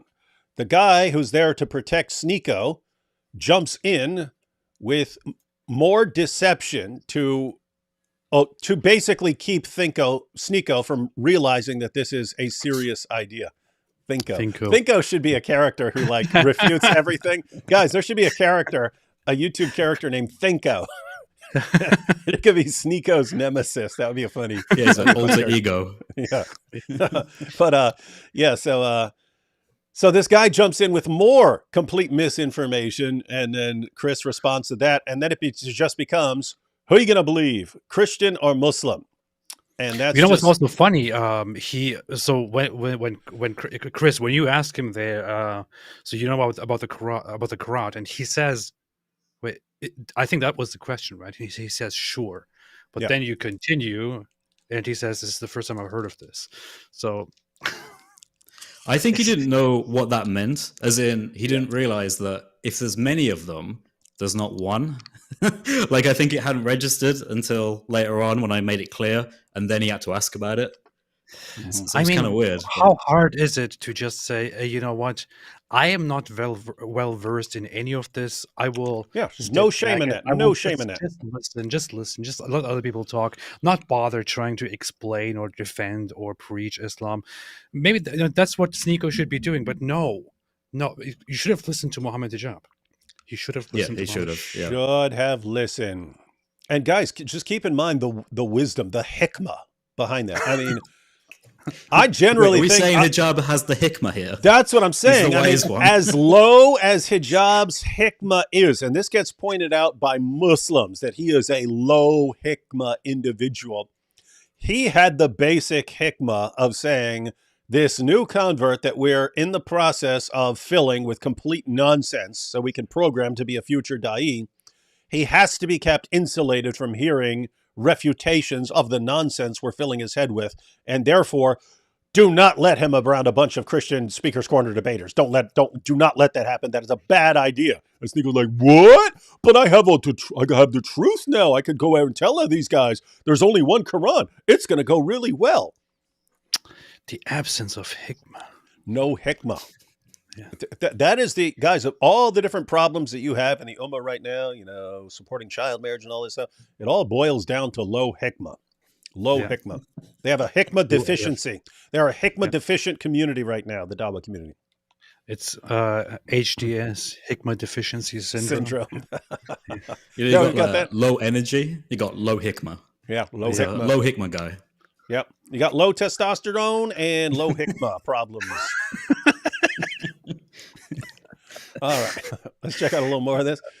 Just like there's different accents, there's a British accent, there's a Texas accent, there's an English accent. They're not accents. Different accent. Who are you gonna believe, a Muslim or a Christian? So, Really? Is that what it boils down to? Just the difference between the Qur'an? Yeah, of course. So there's a famous one. Mohammed Hijab will tell you this. Because I had a chat with him about it. So you have in Surah Al-Fatiha, you have Ayah 4. I think it's Ayah 4. Yeah, Ayah 4 yeah, so Maliki Umadin or Maliki Umadin, owner or king in Arabic. They're two different words. So if you want to read up about this, you can get a book called The 10 Qira'at of the Noble Quran by Dr. Fadal Suleiman, who worked for the British Foundation in Cairo, which is a Dawah Institute. And he's wrote a book about it, where he translates the Quran into English, but not just in one reading, he does it for all 10. So you can read the differences in the Quran for all different 10 valid readings according to Islamic scholars. Great. Cool. So do you accept that? Great. Nice one. But I mean, think about this. Sneako. So, I mean, this is like, I don't understand. I don't understand not seeing the problem here. So one was, I thought perfect preservation of only one Quran version. Now this is just in a period of a few seconds that has unraveled before my eyes. That's one issue. The second issue is, when I heard this new information, this guy instantly stepped in to try to gloss over the issue with a smokescreen. Then when that didn't work, then he tried to, you only believe Muslims, only believe what Muslims say, even though these guys clearly lying right now. And then the fourth issue is, wait a minute, all the Dawah guys that I've been talking to have been filling my head with one idea, and it took literally seconds to completely destroy. Maybe I can't trust these guys. Maybe I shouldn't mindlessly be trusting everything these guys say when it only took a few seconds to show that I'm being lied to, and it just doesn't bother him at all. And I don't know what to do with that. When you're dealing with a person, so you can have an atheist, a Christian, a Muslim, a Jew, everyone, and even if they have disagreements, you can have people who are actually concerned about the truth and getting to it. But then I don't know what you do when someone's just like, oh, okay, yeah, I've been lied to, and the guys I'm hanging out, they keep lying to me, and they're clearly lying to me and manipulating me, but I'm cool with it. I don't know what to do at that point. But think about it. That calls into question, like, is he even sincere? That's true. I mean, when I was speaking to him, I got the impression that he's here, he's doing some sort of, like, I don't know, stunt where he wants to see what Speaker's Corner is. There's cameras around. I mean, you know, the level of argumentation he was engaged in was terrible. it was really bad, and he knew nothing. He knew nothing about his own faith or Christian faith. So you had Christians like Ananda, like Sig, like others as well, who were debating at the time, and David, who were trying to explain to him basic things about Christianity, and he was just unaware of it. So these debaters had to go back to the very basics to be like, okay, so Christians believe in something called the Trinity. And and all these basic things we had to, people had to explain to him, and that leads me to think, I don't know if this guy's for real. I really don't. I think he might just do this. This is the thing with these people. They don't expect anything. Hold on. What do you mean, you people? The issue with these people is like all that matters is, even Ali Dawah pointed this out in a video where he was responding to stuff about Andrew Tate, and then he brought up the narrative of the scientific miracles of the Quran. That very video where he said that the scientific narrative is has been debunked, but he himself, he turned toward Islam because of the scientific miracles, but now he acknowledges that it is not true, that it has been debunked, that there are no scientific miracles. But still, it doesn't matter, because that's how Allah drew him in, and the rest, will just come somehow. So, and here again with Sneako, it doesn't matter if he actually knows about anything at all. It doesn't matter if he has, if he might not know a single thing about Islam. It doesn't matter. What matters is that they took him in. He has become part of Islam. They have now all the time in the world to educate him. And the way it looks right now, if the trajectory continues as it is, the trajectory continues as it is. He will never learn a single thing, but that doesn't matter, because, as said, he has all the time in the world. And compare this to other faiths. You see with your own Christian community how you wouldn't just roll with something like this. We have recently looked at the Jewish community. They have extremely high expectations of somebody who converts to go through some serious education and show that he knows, in order to then recognize that this person is actually a convert. With Muslims, it doesn't matter. It's just, okay, hop on board. We don't care if you know anything. Yeah. In fact, the less you know, the better. Yep. We want a completely ignorant person that we can write our Dawah script onto. Yeah. Well, this is what they do. They have all these like public Dawah stands, like in the UK. They've actually moved away from Speaker's Corner now a lot, mostly because there's now Christian debaters there, and they've kind of made this uniform decision collectively that they won't engage with Christian debaters anymore. They go out to other places now and have their own Dawah stores. I see that as an admission of defeat, to be honest, but they don't want to debate. Hold on, Chris. I saw Ali Dawah telling some Muslim, they were asking about the state of Speaker's Corner, and he was saying Christians have been so thoroughly destroyed there that basically any Muslim can own all the Christians there. What's funny? You're saying that's not correct, and that Ali Dawah is possibly just spouting complete lies. Yeah, I have a funny feeling he might have told a bit of a porky there. Well, you know what I mean. Not pork, but he told a lie. And yeah. Wait, wait. We can't move past that right now. Is that an actual term? You call a lie a porky? Yeah. Really? You never heard that? That's normal. I've never heard that in my entire life. No. Or you should come to UK. We can get you familiar with all the lingo. Porky. UNAP. Interesting. Porky. Like is that like very common? Like anyone in Great Britain would understand if I said, "Hey, that guy told a porky." You know what? It sounds weird coming from an American accent, but if you said it in a more British way, it probably would sound fine. Yeah. Like, hey, governor, don't be telling the porky that. Hey, yeah, what are you talking about, mate? Yeah, that sounds better. That sounds. Or what if it was like a Richard Dawkins saying like and my opponent here is obviously telling a porky about the history of science. Yeah, that works as well. That works? Okay. Yeah. That's good. All right. Carry on. We're good. But yeah, so Muslims are largely avoiding debates. There are tons of videos online now where Christian debaters are going up to Muslim debaters and they're just saying, no, don't want to engage with you.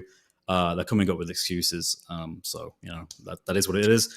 But so they go elsewhere and they tell naive individuals, you know, Islam is amazing. Islam is just one God. You know, it doesn't have all these issues that Christianity does. It's always in comparison to Christianity. And they'll dumb down all the bad things if they've ever heard of any. And then they get them to say the Shahada. They say, hey, I tell you what, you could become a Muslim right now. You just need to say these words. Now repeat after me. And they make them say it in Arabic. And then they leave it. And then the other person just goes. And it's a totally meaningless, not profound, silly, like conversation they had. That it doesn't mean anything to the person. And they will make a video of this and they'll record them, even if the other person doesn't know they're recording. More people converting. Exactly. It's so did fake. you know that you can convert just by saying these words? Okay, say these words with me. Okay, you got it. Okay, now get out of here. Like, to be honest with you, it wouldn't surprise me if they had like a banner with the Shahada written, and they just say, "Hey, by the way, could you do me a favor? Could you just read those words?" And then okay, now get out of here. Alhamdulillah. Yeah.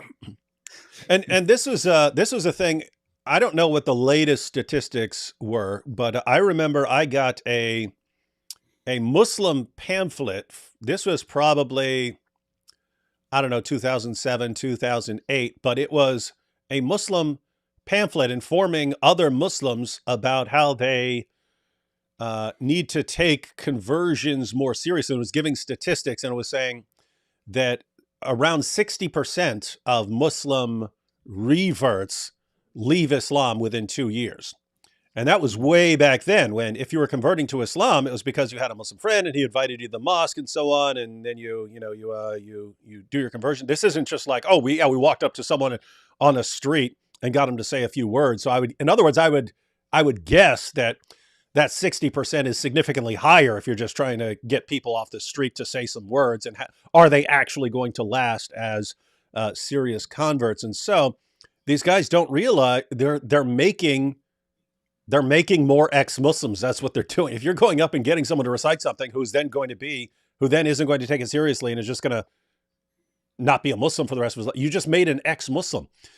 Hey, that sounds like a good strategy. Ex-Muslims should go out and try to just shallowly convert people to Islam, just to then make them leave Islam. And their own community, the ex-Muslim community, would grow like crazy. Yeah. Then we can say, hey, look, what are you guys talking everywhere. about? The ex-Muslim community is the largest community in the world. Because, you know, everyone is born a Muslim. Yeah, that's true. And then everyone at some point leaves Islam. So there are more ex-Muslims than there are anyone else. Alhamdulillah. Powerful stuff. All right, let's watch a little bit more of this. That the Quran is not perfectly preserved. No, I'll read that book and I'll see if that's the case. It's the first time I've heard that. Okay. Chris, did you believe Sneako when he said he's going to read that book? Well, if he can read, then no, I don't think he would. I don't get any sincerity from that. I do genuinely hope for the man. You know, as a Christian, I do genuinely want the best for him. He actually seems like a nice guy who got too popular too fast. That's what he seems like. I don't know. Have you guys ever wondered, you know, if we weren't in this and we weren't sort of, you know, either preaching Christianity or atheism, so to speak, and we were against that's what AP does. And we were like talking against Islam. Do you think that there are some people that we would actually get along with? Like if we were just like in a room. We've talked about that. We've talked about that before. We've talked about that in the sense of, and we kind of agree that we would not. It would not matter what Muhammad Hijab or Ali Dawah believed. We would not get along with him. So they could become Christians. They could become atheists. They could become anything. They could suddenly agree with us on everything. We would just not get along with these guys personality wise. Other guys. It sounds weird, but even Daniel Hakikatu, if he dropped all the evil nonsense, he seems like someone that I would otherwise get along with if he hadn't absorbed all these horrible ideas. But Sneako looks like someone that you could get along with. I have to disagree there on Daniel Hakikatu. Would you get? Yeah, you wouldn't, because kind of creepy. Yeah, he is. But we got the psychopath and dissocial psychopath. Sajid were cool. I think we've agreed that we would probably get along with Fareed. Yeah. But I personally like Sajid. I still think, despite the fact that he ideologically hates me, which he openly says, I like the guy. You know, I genuinely think he's a good guy. He's not dishonest, not messed up. He has some integrity and all that. He has higher Tries to hikmah. advise his fellow. Yeah, he has. He's a high hikmah individual. Yeah, he is High hikmah maximum guy. Yep. maximum hikmah. That definitely. Yeah, he went to the doctor, got the blood test. They said high hikmah. This guy's got high hikmah. Your hikmah is very, very high. You're doing I very just well. realized that high hikmah sounds dangerously similar to something really bad. Anyway, sorry, carry on. Is that more British Don't slang? say Because it. we have no idea what you're talking about. Really? Okay, Yeah. forget it then. Just yeah. Well, you know what's funny is Mohammed Hijab in the past said to me that that we could have been good friends, or we might be good friends in the future, where I revert to Islam or something like that, and I said to him, yeah, I don't think so. Yeah, that's correct. Yeah, not a lot of scenarios where we get along with that guy. All right, let's see what we got here. In Back to one the- reading, he does it for all 10.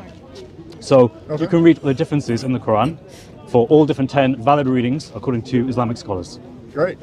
Cool. So do you accept then that the Quran is not perfectly preserved? Because No, it's not the I'll Quran? read that book and I'll see if that's the case. It's the first time I've heard that. Okay. Well, all right. I think you can see the point that the Quran isn't perfectly preserved, as far as I'm concerned. Okay. That's according to you. Sneako nodded. Well, that's according sure to the thing. scholars I quoted. I mean, you can ask Muhammad Hijab, he has the same view. Because the question is, which one is divinely revealed? Is it Yeah. king or is it- Well, it gets a bit which more one is the- complicated because there's supposed to be 7 aluf. Also, keep in mind that you guys are Christians. You guys misinterpret everything. Okay. Why would So we that's take called your- ad hominem. Why would AP, you catching this? Keep in mind, you guys are Christians. You misinterpret everything. Oh yeah. Did you yeah. see that? Let's back this up. So That's- he's yeah. I He's just realized what Chris meant when he said high hikmah sounds like something else. But yeah, go ahead. I see, you got it. All right. I'm just in the dark here because I don't have the perverted mind that the rest of these guys apparently have. It's not perverted, just Oh, okay. yeah, controversial. Well, it gets a bit more complicated because there's supposed to be 7 aluf. Also, keep in mind that you guys are Christians. You guys misinterpret everything. Okay. Why would So we that's take called your- ad hominem. Why would we That's take called your ad hominem. interpretation? That's You not think it. a So man is God? let's- whoa, Why whoa, would that's we ad take- hominem. Ad hominem. why would we Calm take down. your- Calm down. No need to attack someone. I mean, It's just ad hominem. common sense. Ad hominem means against them. It's a fallacy that people use in debate when they can't actually address the point. I'm having a conversation. So let's I'm not address the debating. point. I'm having a conversation. So according to Islamic Sunnah, the Hadith, Muhammad says there is 7 viable different ways that you can recite the Quran. They're called the Aruf. I can get the Hadith, it's Sahih al-Bukhari and others as well. So that must mean there are 7 ways of reciting the Quran. But according to your scholars, there's 10. How did that happen? That was the first time I'm hearing that. That's interesting. Yeah. I love that. Oh, That's it. That's interesting. Translation.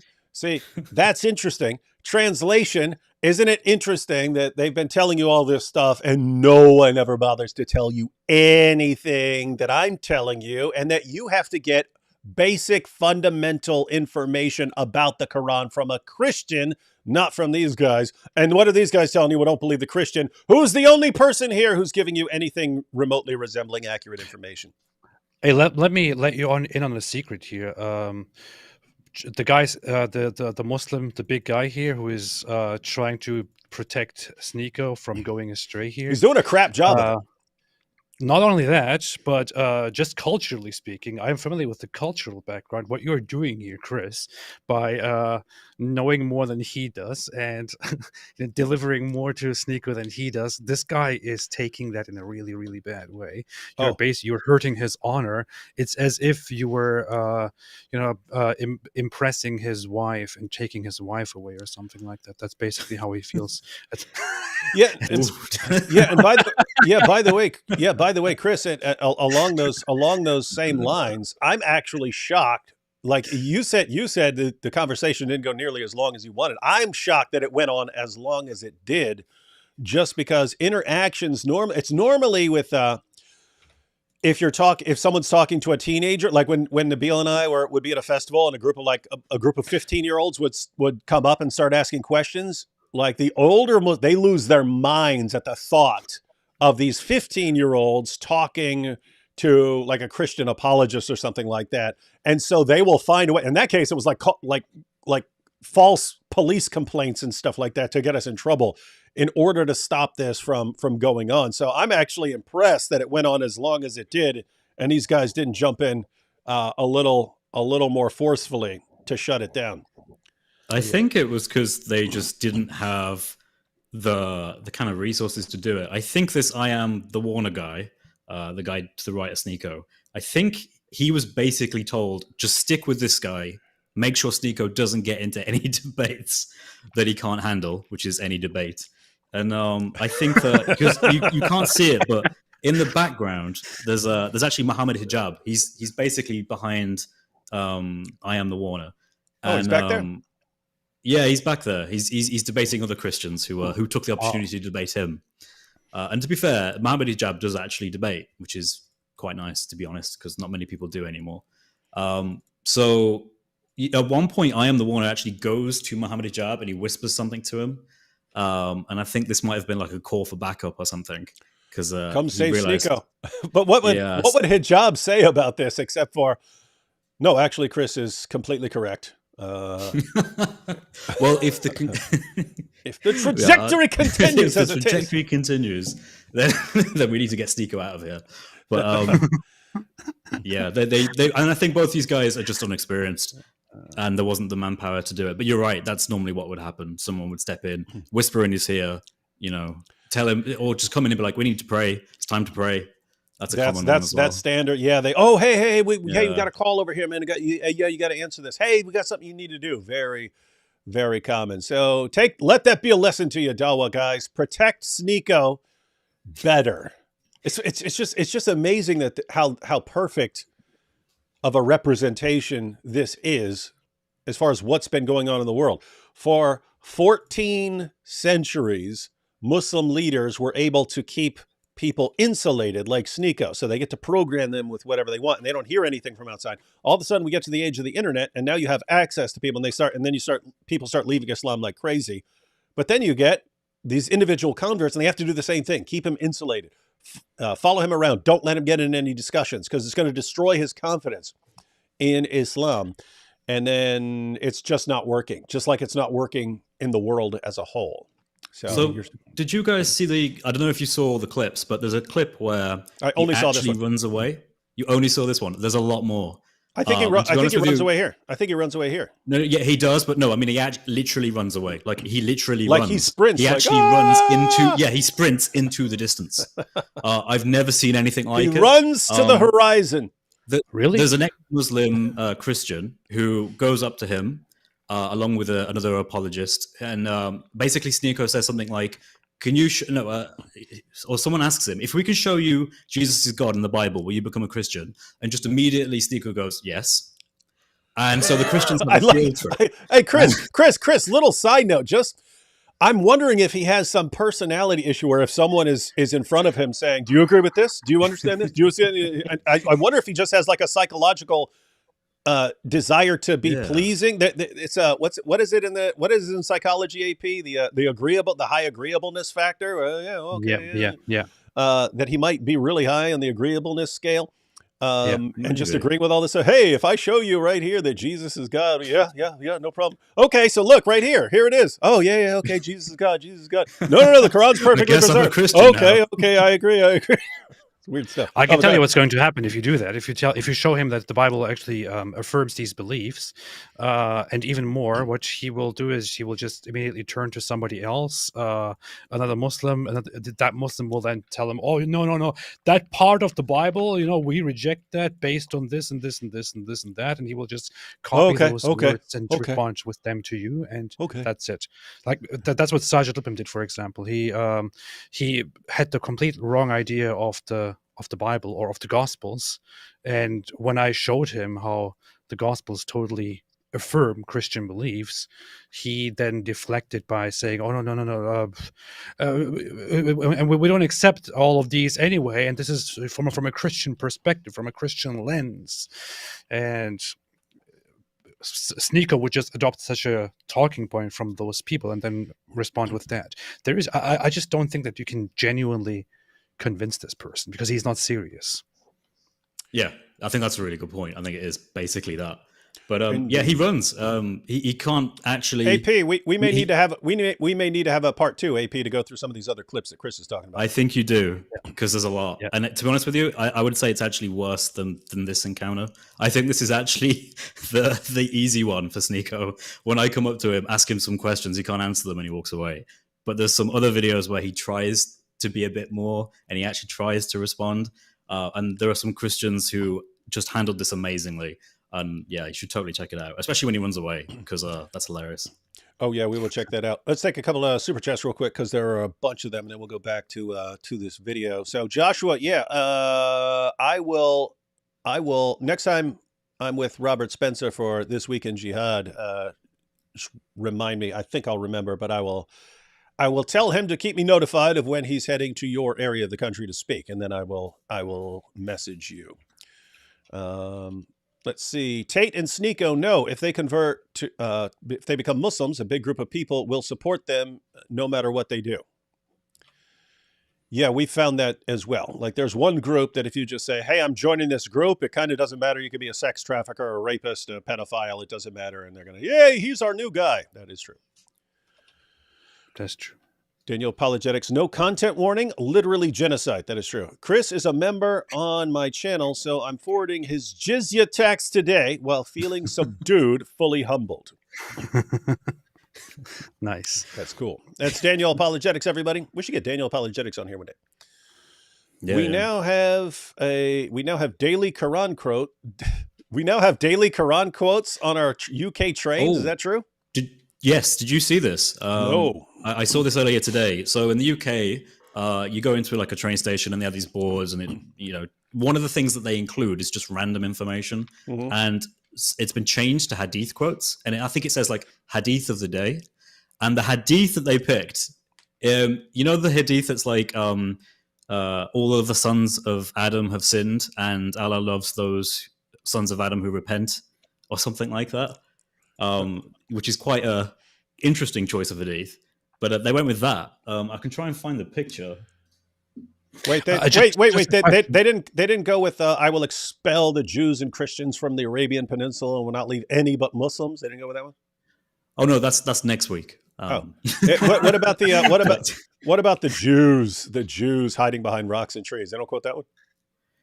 Funny enough, they don't. I think weird. It's an automated thing, though, right? Because I've got apps, and there's like Hadith of the Day apps. Surely they just have a database, and surely it's just randomized, I would assume. So every once in a while, a Hadith will come up that's just really, really awkward. Your Hadith of the day is Muhammad had sex with Aisha. When is this privately owned and organized, or why is this? How is this happening?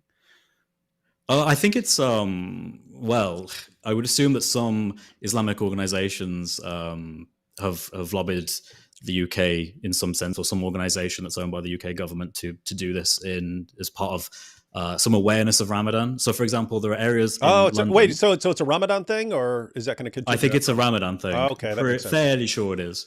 But do you also have at any point in throughout the year Christian messages in the same way, like Bible verses or anything like that? Like for Christmas or something? No? Yeah, not even for Christmas. It tends to be happy holidays, right? But I mean, so for us, it's Lent at the moment.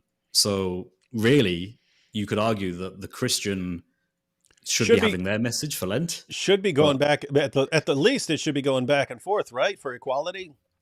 Yeah, but it isn't. We don't get all the the streets covered with Ramadan things and you might want to get someone. You might want to station someone at these train stations to just get the recordings of the Hadith of the Day situation, because some of them might be worthy of commentary at some point. Now, in other words, that would make a good video. Get someone recording all these and then discuss them in the video and maybe go through some of the context. You know what's messed up? What isn't messed up?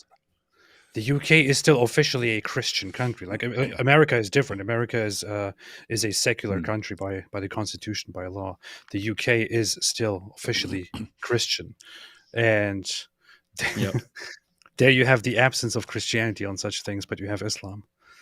Wow. Yeah, the Church of England is.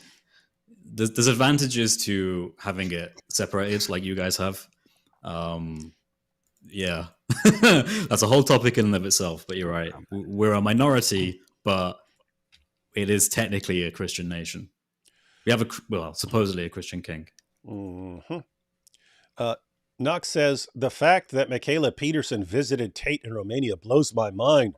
Kind to this day. She claims nothing happened, but I have my doubts. What a stupid comment to bring up in the middle of it. What kind of stupid comment is this, Knox? Now, notice what you're assuming, Knox. If a woman goes because she's been offered a business opportunity, she must actually be going to get banged by the guys. That's a stupid idea, and you have a pretty low view of women there. But the other thing is there's almost no way she did anything with Tate, because Tate would be using that as leverage to make her father shut up about him. And her father kept blabbing about him. And if Tate is a guy that had that kind of leverage over someone, he would have used it. So and keep in mind, I have no loyalty to Michaela Peterson, but I mean, it's I don't know, it seems obvious to me. Yeah, I just want to say I personally never cared about it at all. And I don't think you should either. Knox. Yeah. No. Oh, Yeah. what's up? Yeah. Oh, but what if she was getting banged? Let me run to every live stream. What about Michaela Peters? Did she get banged by Tate? Mohammed Burka says, oh, that's like Mohammed Hijab, but he dialed up even more. You see, Taco Bell and chocolate showers. Wait, what? Taco Bell and chocolate showers? Get on your knees, Gimp boy. Oh, he's imitating Mohammed Hijab. Let me sack your co-host. Yeah, that does. These are the kinds of messages that we have from Mohammed Hijab. It's like golden showers. Pretty creepy. Yeah, but Taco Bell and chocolate showers sounds a lot worse. I don't know. Yeah, I don't know. Yeah, we get some creepy people. No, that's what you get from the Dawa crowd. Yeah. Brothers, please do not mock Brother Sean King. The brother needs a little fundraiser, which happens to many Muslim brothers, such as my friend who is a Nigerian prince with terminal cancer of 20 years. Nice. Hey, Chris, do you know Ananda? Yes, I do. This was the guy who was standing next to me in this video. He's on my left. You hear him sort of interject a few points during the video. Yeah. But he spoke with Sneako before I did. He was the first one to speak with him, and he did a really amazing job. Like, so much credit to this guy. I believe he was a Shia Muslim, and then he converted about 6 or 7 months ago to Christianity. Not a real Muslim. He was never a real. You know what's funny though? We realized that, particularly Ananda realized this. Ananda knows more Arabic than Sneako does. And like it like everyone was using Arabic terms because Muslims, they tend to be more familiar with that. But Sneako has no idea. Like, just completely Sneako knows so much of it. Sneako knows halal. That's all, I think. Yeah. Yeah. So again, I'll have to see the live stream, but yeah, apparently he still doesn't even know the Shahada. And once again, I'm saying this is not to attack Sneako. It's just how they're taking advantage of ignorant people, and how this, in the current setup, it can be mutual. It could be mutual manipulation. They're using these guys like Andrew Tate and Sneako and so on for their Dawa cred, and the reverts are using Islam for to get attention, or to get themselves victim status, or to get a support group for anything they want to do, and so on. And so you're just going to be seeing more of this, Muslims. And for those of you Muslims who are actually sincere in your belief, I would advise you to actually take this seriously, because it's going to be a huge problem. And you heard it here. You heard it here, folks. Oh, yeah. David Wood, can you confirm the world's largest open-air prison is Australia? Yes, the entire crap island, don't even call it a continent, is populated entirely by criminals. And if a black stone can forgive sins, the next Dawa guy will be a rock. That is true. Oh, hey, yeah, well, I saw this one too. I've only seen it, but yeah, Lil Jon just converted too. That'd be another notch on the Dawa belt. Yeah. Yeah. Wait, what? What? What? Lil Jon. Yeah. Yeah, I've seen that. That's interesting. What's amazing is, like, I have no reason to think that Lil Jon knows anything he's talking about in the areas of religion or something like that. But he'd be massively more credible than a sex trafficker or something like that. But that makes me wonder, if he just converted, what's going on behind the scenes. Like, Did he just find out he's about to be indicted on 27 crimes, and so I'm a Muslim now? I think that's a real thing, though. They know Muslims defend anything, so they convert it. Yes, if you are facing a lot of issues and arrest or anything else, and you want a community that's going to just completely defend you to the death, yeah, we know where to go. I've missed... What are you laughing at? I can already imagine. I don't know anything about this, but I can imagine people are like, "Don't you see the great celebrity, most Greatest famous rapper of all man, time. most famous man in America converted to Yes. Islam." That's how they go. I've missed so many streams lately. Do you have a certain days you stream on? We're normally Snipe. We're normally pretty consistent about Saturday and Sunday. The rest of the week is a little more random. In that, if we're free and there's some topic we want to cover, we'll just say, "Hey, you want to go live?" and we'll go live. And you also have to make sure that you only stream when the British people are sleeping. That's another thing you guys do, I've noticed. Yeah, only when British people are asleep. Yeah, AP, seriously, we do need to pick a day where we just make sure that we go live at like 3 in the afternoon or something like that for Europeans. Okay. Do you even know what we're talking about, Chris, with Lil Jon? I have no idea. Okay, so isn't Lil Jon the guy from Robin Hood or something? Am I thinking? No, well, yeah, originally, but yeah, Lil Jon. No, yeah, so he's a rapper, and he would, he'd be in a video in a car, and he'd be going, "What?" right, and stuff like that. But Dave Chappelle made a joke about it, like as if he talks like this all the time, and all he ever says is, "What? Okay," and he has conversations, but that's all he ever says, and that became like everyone started doing that. And anyway, that's the guy who just converted. Oh man, if he's a Muslim, man, yeah, that's power. Matter of fact, we can make a video. It sucks because we need someone. I'm wondering if John McRae could do it. If we think of someone who could do it, it'd be like, after we've presented all this evidence, do you believe that the Quran has been perfectly preserved? Okay. Do you believe that Muhammad's a true prophet? Yeah. Right. And maybe that's how they got him to convert. And then when somebody's trying to make him say the Shahada, like, okay, speak after me. Ashhadu anna. What? What? Dude, we got to make a skit about that. Dude, hey, AP, if you want to roll his shake your booty, I'll get John McRae to be Lil Jon, and you could be shake your booty giving him his Shahada. How awesome would that be? That would be classic, man. Let's do this. That would be classic video. Let us do this. I made my super chat before the stream started, and now it's lost. It was the perfect move. Yeah, that happens to people. It sucks. People put in a super chat before we start, and I just have no access to them. I've read the book of Hosea recently, and this quote from God made me cry. How can I give you up, Ephraim? How can I hand you over, O Israel? Does the Quran have emotional poems like this by Allah? No, Allah does not love you if you don't believe in Muhammad. Oh, hey, here we go. Sneako's lack of knowledge on Islam only strengthens my iman. Do you guys get that over in the UK with the anytime they don't know how to answer something, they just go, "This is strengthening my iman." Yeah, all the time. There's so much collectiveness, like just groups of Muslims will just come on to defend something that's basically undefendable.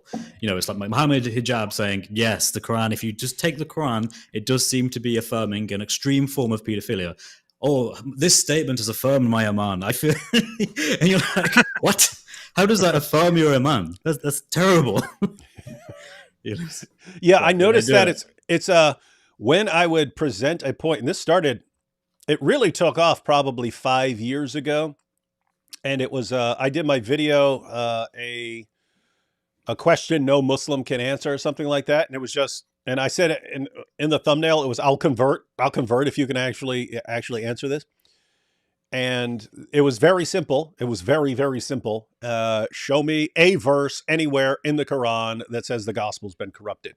That was it. So that was the challenge. And then they tried to use Surah 2 verse 79. They tried to use 3 178, completely destroyed those. In fact, I made like a 30-minute video going through 26 different reasons that their favorite verse 279 can't possibly be referring to corruption of the gospel. And so they at first they tried, and Adnan Rashid, he posted a video, and his video was basically, but the Quran contradicts the Bible, so the Quran can't be affirming the Bible, which is just stupid. Yes, we know the Quran contradicts the Bible. So stupid. That's part of the problem. So But all the Muslims, Brother Rashid destroyed David Wood. Is David Wood going to convert? It's like, you didn't answer the question. Where does the Quran say this?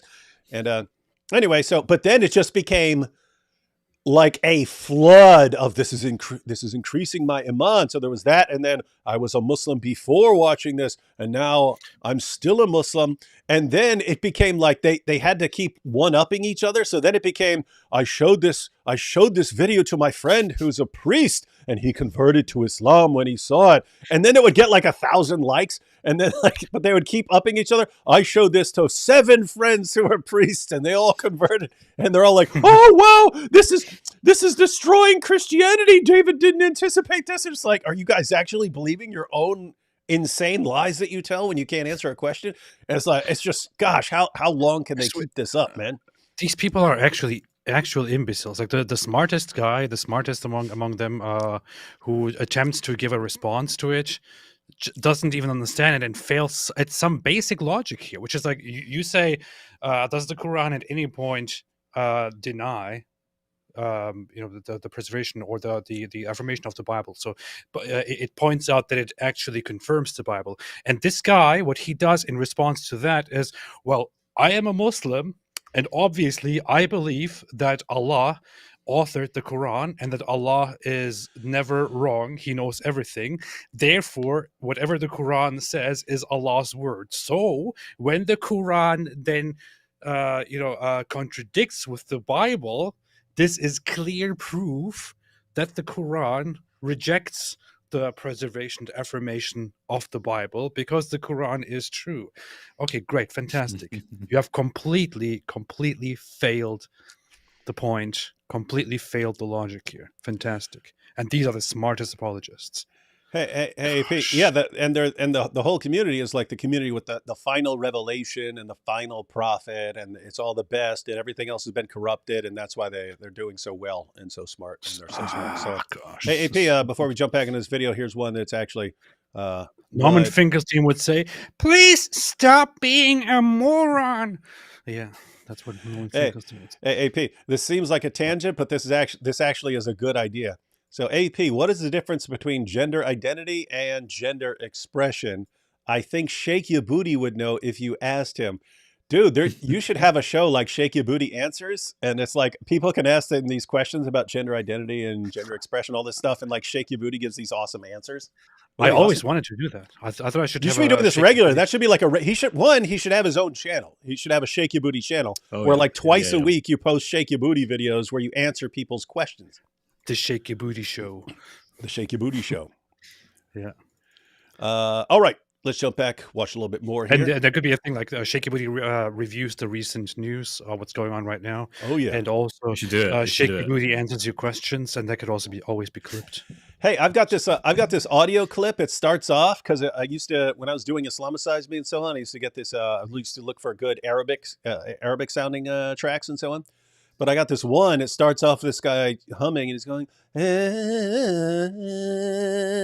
before it starts into it. But like, it seems perfect. Like every time Shake Your Booty shows up, it should he should show up, and then you should hear, oh, brothers and sisters. Be awesome. All right. But according to your scholars, it's 10. How did that happen? That was the first time I heard Wait, so Chris, break down the issue real quick for them. So you're pointing out that is the hadith say 7 ahruf, because you already covered this, but AP had to interrupt and talk for a bit. The hadith talk about 7 ahruf, and Muslims don't even know what that is. And then you're pointing out, wait a minute, now you got 10. So what happened? Yeah, there's a naive kind of understanding that the ahruf and the qira'at are the same thing, but they aren't. The issue is that no one really knows what the ahruf is. But somehow we have 10 known accepted readings, which are the qira'at, and yet Muhammad talked about only in any sense of like variation in the Quran, there's meant to be 7, right? 7 different ways to recite the Quran correctly. But Muslims believe there are 10 different ways to recite the Quran like correctly. So you need to reconcile this in some way. And people like Dr. Yasser Qadi and others have written on this. And basically, there isn't really a convenient answer. No. Like, we don't know if Uthman burnt all the Aruf, like apart from one, or if he somehow tried to preserve them. But if he preserved them, like, how on earth did he do that? Was he going against Muhammad when Muhammad said it's meant to be recited in 7 ways? But Uthman was like, no, too confusing. Let's burn all these and do it in 1. Like, it's weird. No easy answers. Yeah, so guys, so we end up with these different Quran versions that are used in different parts of the world. So you got these 10 different Qurans, these 10 different versions of the Quran. And so if they weren't somehow clinging to perfect preservation in some sense, this wouldn't be an issue. It'd say, okay, you had textual variants, not a huge issue. It's only a huge issue when you're clinging to this kind of perfect preservation and Allah is miraculously preserving your book. So when we bring up these different qira'at, the response is, but the hadith say that Allah revealed it in these different ways. And what Chris is pointing out is that the Quran refers to 7 ahruf, and these are not the same thing. And then you have the additional issue of supposedly these 7 different ahruf or modes went through a filtration system where Uthman started burning them to cover up the differences. And so, wait, how do you get to 10 different versions now that all go back to Muhammad if it was revealed in 7 ways, and then those 7 ways were apparently cleansed? Or do you want to say they weren't cleansed and he somehow kept them? But suppose he kept it. How do you get to 10 now? Where are you getting these extra versions here? Something along those lines, right? Yeah, that's exactly it. It's the miracle of interpretation, like just how you see it, You've got to see it the right way. Powerful, powerful stuff. And guys, there is, just so you know, there is no answer on this, right? They don't know what the ahruf are. You can make, scholars have made suggestions and so on. They don't know how it connects. And this is what Sheikh Yasser Qadi was really coming unraveled about in the famous holes in the narrative interview. Lots of us use the holes in the narrative. The standard narrative has holes in it.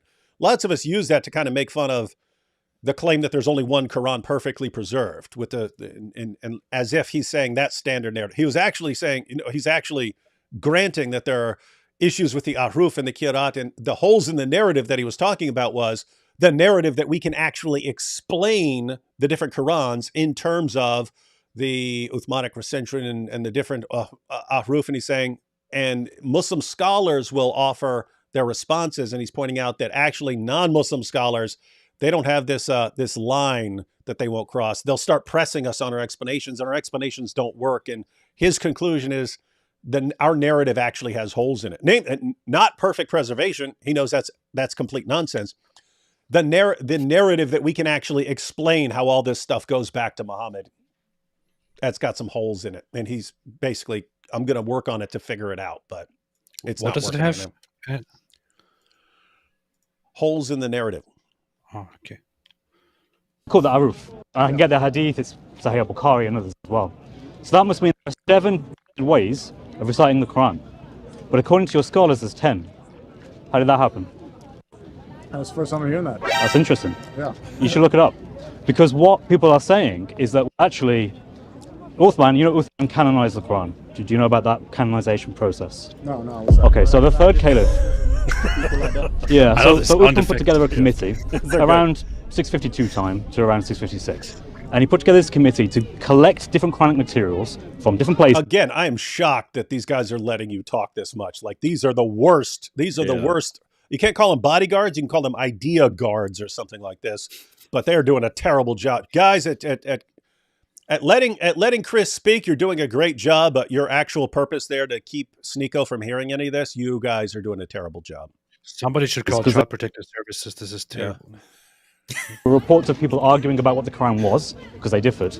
He then decided to standardize it into one Qurayshi dialect, to one standard reading.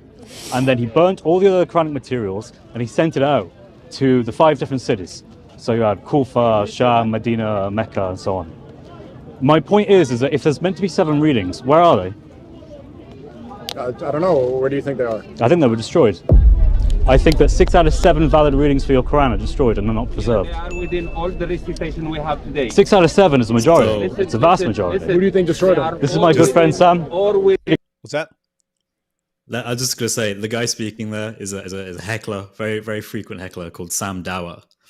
And he has his own YouTube channel. He's like a cameraman, but he loves to just disrupt anything that looks like it's going well for Christians. So as you can imagine, he's quite busy.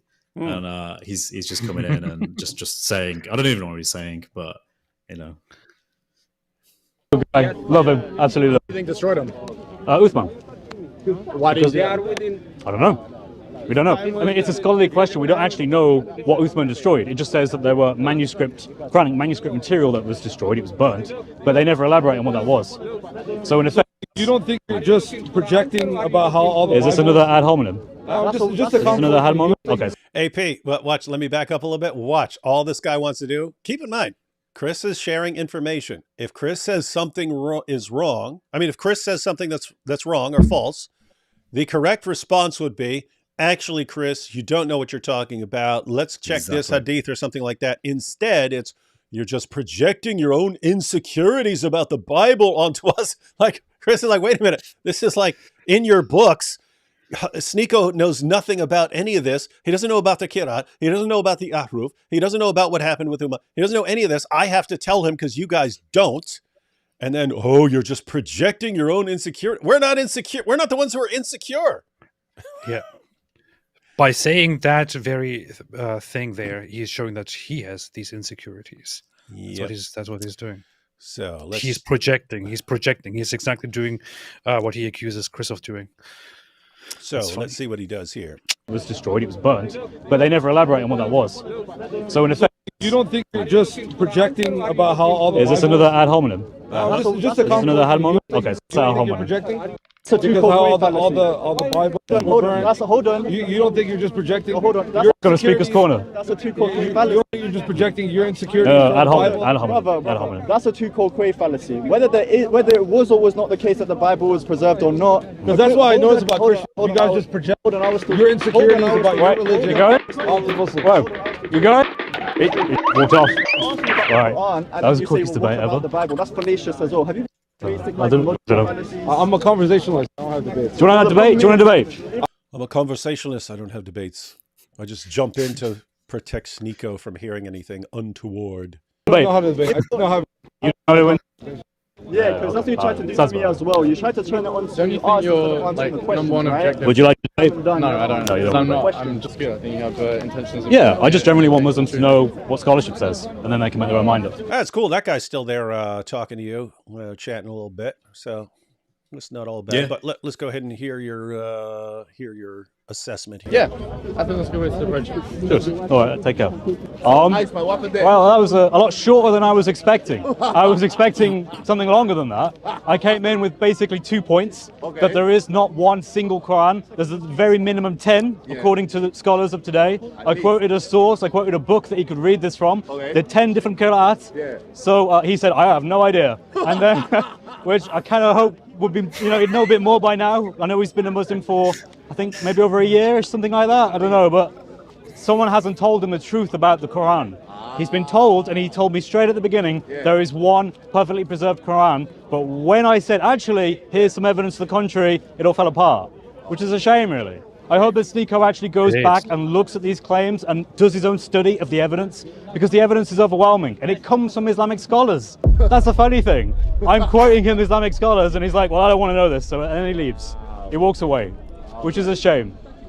Muslims cannot defend their doctrine of perfect preservation. It is a falsehood. It is evident. And I then brought up the point about the Ahruf, the fact that there's meant to be 7 acceptable modes of the Quran. Where are they? No one knows where they are. They've gone missing. 6 out of 7 different variants of the Quran have gone, which seems a bit bad to me. But hey, hopefully Sneako can go look that up and find out more for himself. And hopefully this will be the first step into leading him back to Christ. Have a genuine faith with Christ, to have truth with you and not be fighting against truth like the Muslims are today. Sneako, I hope sincerely you do come to Christ. It would be better than succeeding in falsehood that Islam is. So God bless you. God bless you all. Come to Christ. Have a great day. God bless. Alhamdulillah. So, everyone, who do you trust more? Sneako and his buddies there, or Chris? Sneako, of course. Obviously, Sneako, man. Man, do you know how many followers that guy has? Yeah, definitely Sneako. Yeah. Well, you don't get that many followers without doing something, right? That If he didn't know what he was doing, he wouldn't have so many followers. Yeah, that should have been the response. Wait, who are you going to listen to? Sneako, who has millions of followers, or Chris, who doesn't? What? Case closed. That would be. Oh, by the way, along those lines, everyone, I got a link to Chris's channel in the description box, so be sure to subscribe there. Also have a link to the video that we just went through over on Speako, and you can that was very Speako nice. Films. Yeah, very you can nice. You can share that video. And as Chris has pointed out, there's more of Sneako, and I'm sure we will be going through some more Sneako here. Definitely should, guys. Definitely should.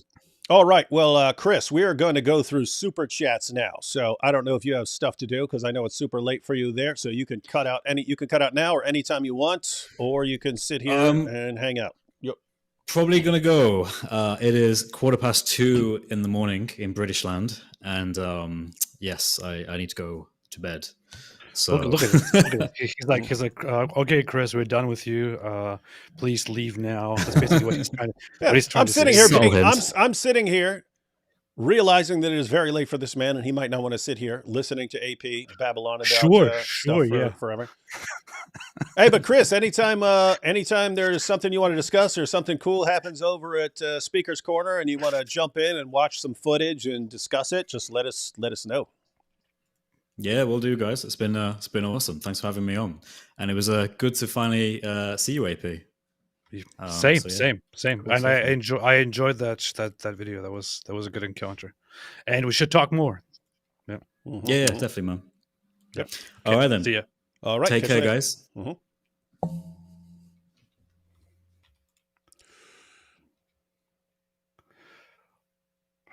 Finally got rid of him. What's that? No, no, he seems pretty cool, right? Yeah, guys. Again, check out Chris and he's been really he's been making some good videos. So, and I don't promote videos just from just anyone. All right. That's true. Let's check out some super chats. The intellect of Sneako is quite bleako. Also, both of your Finkelstein impressions were hilarious in their own ways, but way off. We do have pretty good Finkelstein impressions. Mine is, they were the perfect impressions. It was the perfect impression. What are you talking about? Stop being a moron. Mr. Borelli, it was the perfect impression. Yeah. Anyway. Ayatollah says, yes, is that a Jew? This is the 7th most popular phrase among the Muslims. The more you know. Yep. Talking about when Sneako's like, is that a Jew? Yeah. The Quran has been changed more than the Torah. The Quran has definitely gone through some serious changes. Too Many Marys says the standard recitation style of Hafs doesn't match the standard text of Hafs. So even if Hafs equals the Quran, Hafs Tajweed, Hafs Musaf. So even the Mary's pointing out that the standard recitation style doesn't even match the Hafs. We're actually going to have a big birthday party because the 1924 Cairo edition, which became the standard edition of the Quran in 1924. And then that became so popular and was spread around, and they started covering up other versions. That became the standard version. And once it spread far, then they said, oh, you see, there's only one Quran. Like, big joke. But anyway, we actually have the birthday of the 1924 Cairo edition of the Quran here this year. So we're going to have a big birthday party and a big birthday cake for the birthday of the Quran. I need to get some presents for the Quran. Ooh, what presents could we get? We'll have to think. Here's some gasoline. What? Some gasoline and a match. That's my... We're all wrapped up. Actually kind of sad seeing him recite the script, knowing he's about to get schooled. Gotta somewhat feel bad for the guy. Love you guys. Even you, That is true. even you, AP. Oh, yeah. That's pretty one-sided. What is this? Rue London 1824, and then ears like Dumbo. What's this? You know what this means? I have no idea. I don't know what that means. Right, we do London 18 to 24, and then ears like Dumbo. I don't know what that means. I don't know. I have no idea. Motorlicious, happy Toyota-thon. How many Splody boys this year? I guess this is a reference to the Ramadan Bombathon, which fortunately we don't have. It reached its peak during the Islamic State stuff back in the day. Fortunately, we don't have as much bloodshed. I was wondering if because of the October 7th stuff that there was going to be a spike in violence this Ramadan. Hasn't really happened so far, so let's hope that continues. And David is like, unfortunately, there haven't been enough terrorist attacks this time. Yeah, I don't even get to talk about the Ramadan Bombathon. Inakir says, SOS D Wood, your throat deteriorating. Consult ENT ASAP. No. Loud voice plus long duration plus cold drinks equals vocal damage. Notice you're clearing your throat often. It's called a cold. It's called having a cold, which I've had for a little over a week now. Unless it's COVID. Unless it's COVID. Why are you saying cold twice? What is it called? I don't know what you're talking about. Sankai here says, London subway stations posting daily hadith. Yeah, that's interesting. That is interesting. Guys, you should be sharing, I'm sure some people are, but be taking pictures of that stuff and sharing it. Yeah. Jizya payments. Yes, we need all the jizya. Ayatollah says, Sneako needs Farfour to pilot him like Ratatouille in order to be a Dawa guy. You don't know if that's how, you know what Ratatouille? Do you see that? Yeah. It was a rat doing all the cooking, but he can't be a rat cooking, so he would like use the guy like a puppet. I see. Yeah, so that's what they need. In saying he needs Farfour, like Ratatouille, to be piloting him. That would be a funny video if we could make that work somehow. Sneako needs to open his leather straps and wake up. That is true. I thought the way that Super Chat started, Sneako needs Farfour. I thought it's like, when you say Sneako needs Jesus, but then it would be like Sneako needs Farfour, because I don't know. I thought it was just a twist on that. That's where I thought it was going, but then I realized that doesn't make much sense. That is indeed the case. Yes.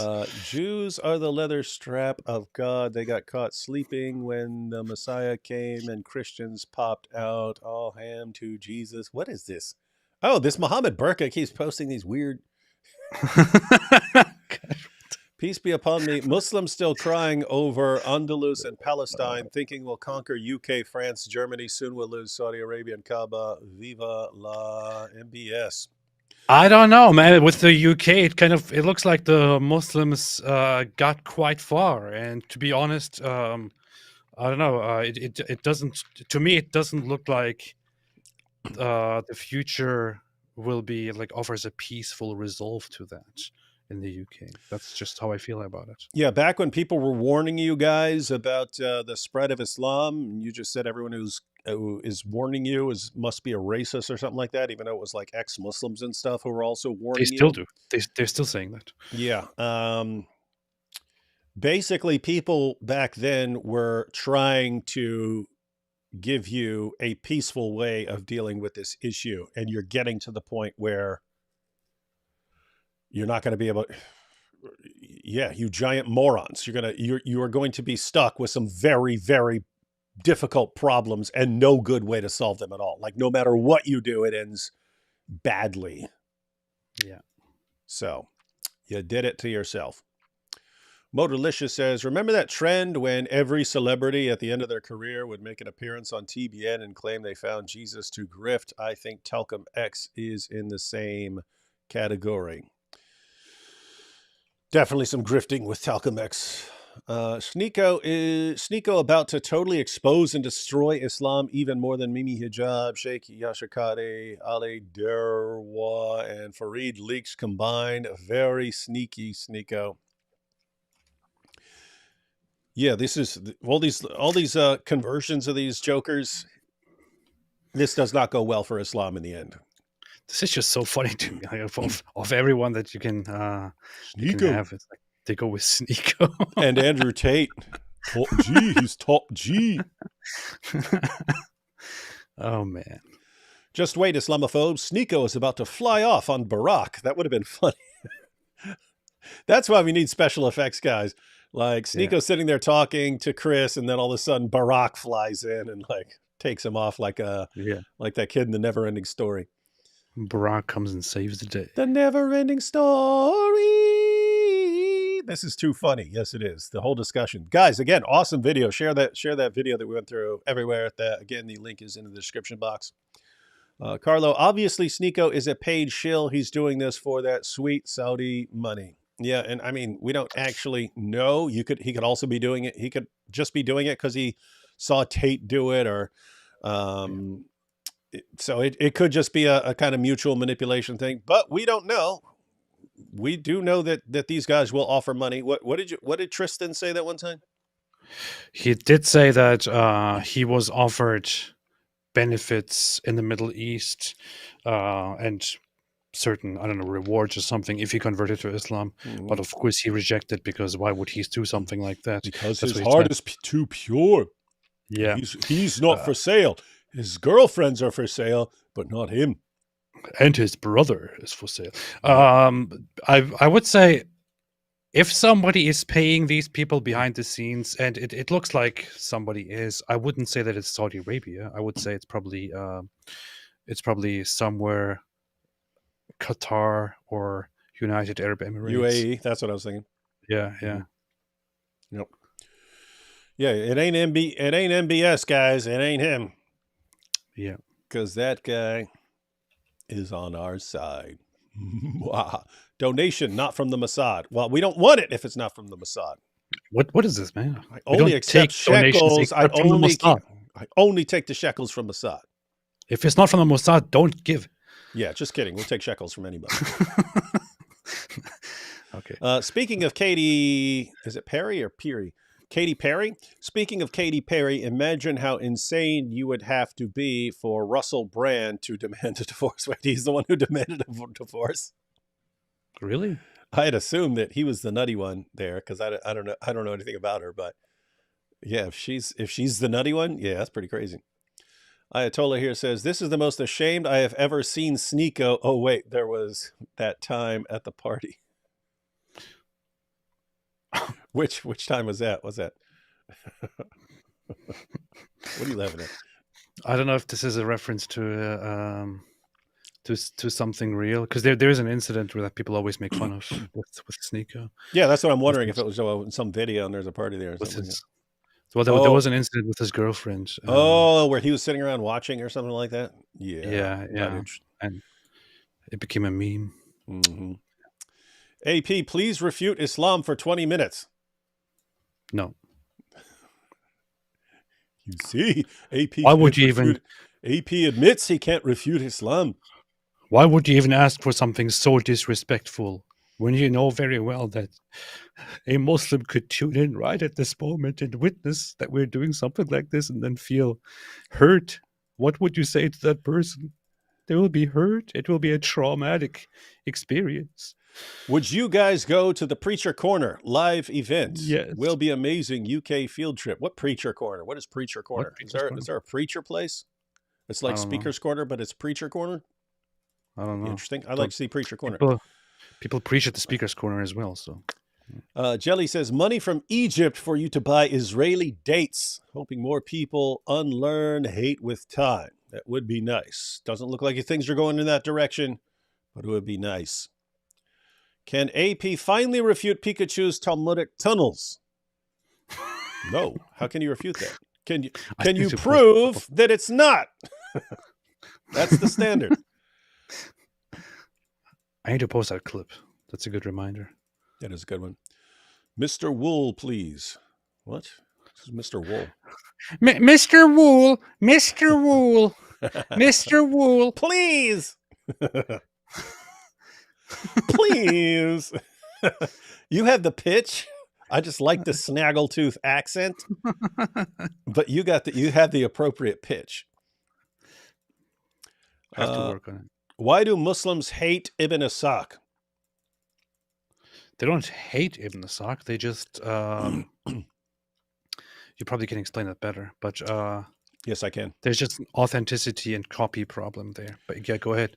Yeah, guys. So early on, the first 2 centuries of Islam, you had competing methodologies, and you had the Sira guys, and they're appealing to some earlier authority. Like I heard this from so and so, who was a very knowledgeable guy in the first century, and then they would tell the story.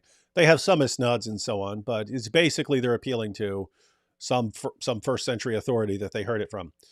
Then the hadith guys came along, and as they fine-tune their methodology, it eventually becomes you have to do isnad criticism, and I got it from so-and-so, got it from so-and-so, got it from so-and-so, got it from so-and-so, who got it, go all the way back to a companion of Muhammad. So you had both of these methodologies, and Ibn Ishaq was a Sira guy. Over time, the hadith guys won out, right? Like they were able to make their methodology the official methodology.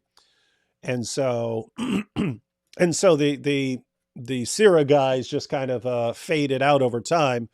But now, here we are in the 21st century, and when we want to learn about Islam, we go to Ibn Ishaq because it's earlier. It's significantly earlier than Sahih al-Bukhari and Sahih Muslim and so on. We want to go to the earliest source. It's filled with embarrassing material, like the satanic verses and so on. So they'll just dismiss it like that. That's not the hadith. So notice you have to go to later sources to get better information about Muhammad. And there's something just very odd about that. Also, this is an issue that you can kind of see in the discussion with Chris, but you've got Allah, and Allah is revealing things to Muhammad, but later people make all of these very important decisions, and it's like, what is your authority to make those? So when Uthman gets rid of 6 of the 7 ahruf, just say, I don't like all these differences and stuff, let's get rid of the 6 of the 7. Supposedly, Allah revealed them in all those ways, and this guy makes this decision to do away with 6 of the 7, burn all the manuscripts, issue an authoritative version. It's like, wait a minute, does Uthman have this divine authority to be making these kinds of decisions? Then later Muslims make decisions about, first it's the 7 kirat, then it's the 10 kirat, but it's later Muslims saying these are the official 10. You've got other versions, but these are the official 10. It's like, wait a minute, how are you the official spokesman for Islam that has the authority of Allah on this issue? But it's the same with the hadith. You had different Muslims with different methodologies, and one methodology eventually wins out, but who are you to say this is the official methodology of Islam, as if this is part of Islam, that this is the only way to do things, when it's decisions by later Muslims and it's just their way won out? Weird stuff. Uthman said, I don't care about Allah. I will do this because I think it's right. Who is Allah? Allah answers to me. Mm-hmm. Pretty much. We should make some sort of list of all the people who basically slapped Allah into place and said, we're going to tell you how to do it, Allah. We define Islam, not you. Beginning with Muhammad. Yeah. Here's a funny one. You didn't even link to Sneako's Rumble page. What if someone tunes in and wants to watch girls make out on Sneako's lap? Please be more careful. That's good. That's a complaint that Sneako uses, and it is Apostate Aladdin can appreciate that, in case he's watching. We don't want his feelings to be hurt. Muslims aspire to be as clueless as Sneako. Alhamdulillah. Well, some, but it's more like the Dawah guys want them to be completely clueless because they're easier to manipulate. SOS continued. I do physiotherapy daily to even talk. Was that connected to earlier? I have no idea. After 24 years of indoctrination and grappling with cognitive dissonance, I was finally able to fully acknowledge the fact that Islam is a complete lie. Keep up speaking the truth about this oppressive, violent, intolerant religion. That sounds pretty Islamophobic. That sounds extremely Islamophobic. What is that? What is that? Yeah, have some shame. AP, grab these passages. Yes. You got these passages? Nasai 5095 and Bukhari 5094. And inform us what's in there while I go through this next one. Bukhari 5094 says, evil omen was mentioned before the Prophet. The Prophet said, if there is evil omen in anything, it is in the house, the woman, and the horse. Horse? What? The horse, not horse. Horse. Horse? Horse. No, the ones that you ride. Okay. Actually, that could refer to both again, but the ones that are animals that could What's also. What's that other? The messenger of Allah cursed the woman who affixes. Curse the woman who affixes hair extensions and the woman who has that done, the woman who does tattoos and the woman who has that done. There is a different hadith which actually expands on this and which says a woman comes to Muhammad and says, my daughter is sick, her hair is falling out. Oh ya Rasulullah, can we please put hair extensions on her? And he says, Allah curses the one who does it and the one who has it done. It's hair extensions. Yeah.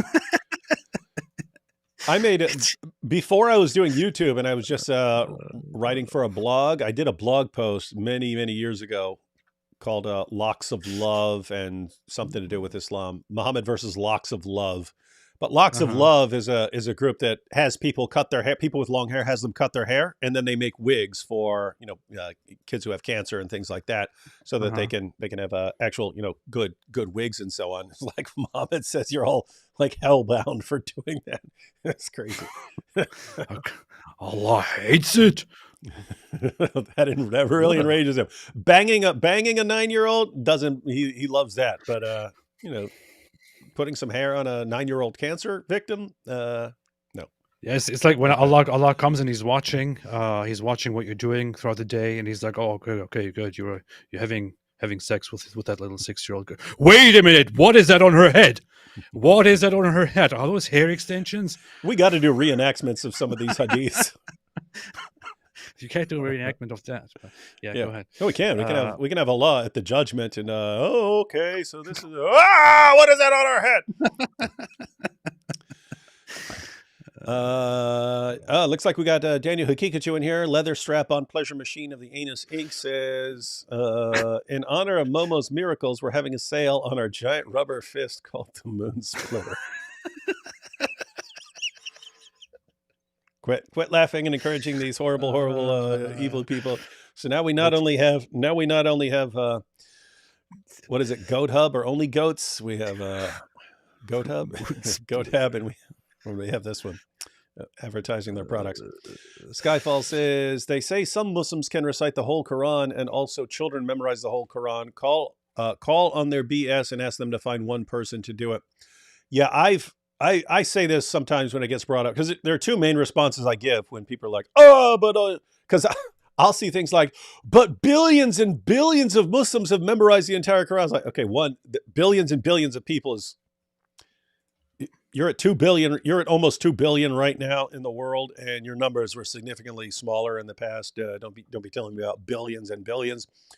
But yeah, the two ways I normally respond. One, I'll quote Ibn Umar, who said when he heard people bragging about memorizing the Quran, he said, let none of you say I've memorized the entire Quran, for how do you know what the entire Quran is when so much of it is gone?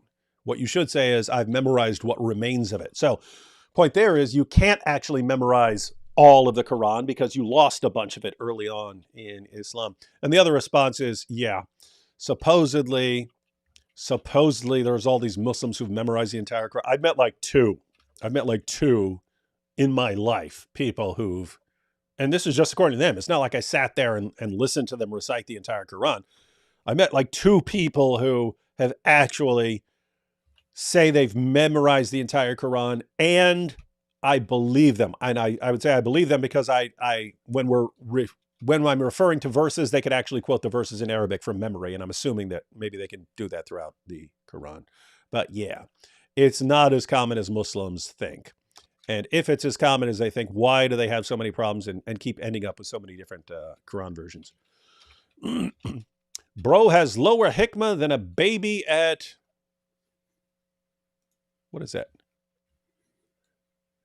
That word means something. Just say yes. What?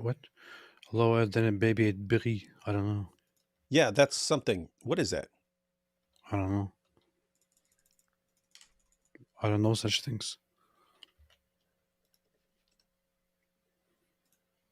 There we go. Circumcision. Yeah. I was thinking that, but I didn't want to blurt it out. You know what's funny? Speaking of population growth, when you look at the history of the population growth of the Middle East, the Levantine areas under the Ottoman Empire specifically, the population growth of the Muslims wasn't good. In fact, it was, in comparison, when the European population was growing, the Middle Eastern population until the 20th century was in decline. It wasn't growing rapidly. This is something that you could totally look into to refute the nonsensical point made by people like Daniel Akikicu that Islam brings this this great growth in population and all that. It historically didn't really look like it. Was Muhammad a real person, as it says in the standard Islamic narrative? If no, how much is made up and how much is real? Is everything in the narrative made up? Those are the questions that are currently being debated. You have some people, Jay Smith, Robert Spencer, who believe it's all made up. I think you and me are in pretty similar situation, aren't we, AP? Where yeah, I believe in like the historical core. It's just too much stuff, but I think a lot of stuff had to be exaggerated because Muhammad didn't seem to make the splash on history that you would expect if he's going around and the various emperors of the Persian Empire and the Roman Empire are all panicking over him and so on. So their explanation is the alternative explanation is usually that Mecca didn't appear in history, therefore it is most likely made up and didn't exist. Whereas my explanation, or your explanation, our explanation is that Mecca did exist. It just played a very minimal role and was of no importance in the region, and was just embellished by the Muslims later on, which explains why it wasn't prominently mentioned at all. Yeah, but keep in mind the main issue here is we don't have early sources to go on, so you could defend a lot of different positions here. Yeah. Let's see. Use code THINKO for 72% off at any tunnel pass. Cool. They're gonna need that. They're gonna need that tunnel pass in New York. I hear they're gonna start charging everyone $14 just to drive into the city from any direction. Nice. That's beast. Ayatollah says, Chernobyl, Ukraine, 1986. Sir, it's a 1.4 on the Hikmah scale. Sneako. Not great, not terrible.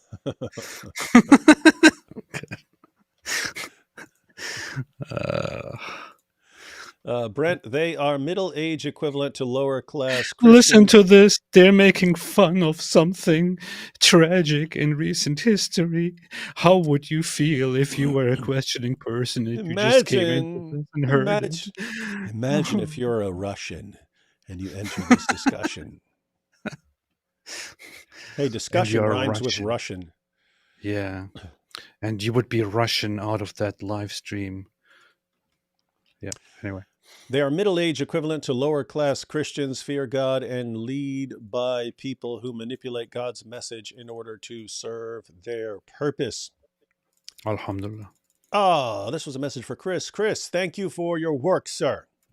You're welcome. On behalf of Chris, AP says you're welcome. It's like the Marvin Gaye song, Strong Persuader. She was just another notch on my guitar. He was just another Shahada in the park. That's nice.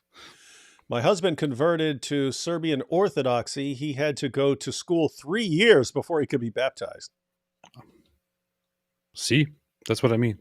But Muslims are like, well, school. No. Repeat after me. Ashhadu an la ilaha illallah. That's it.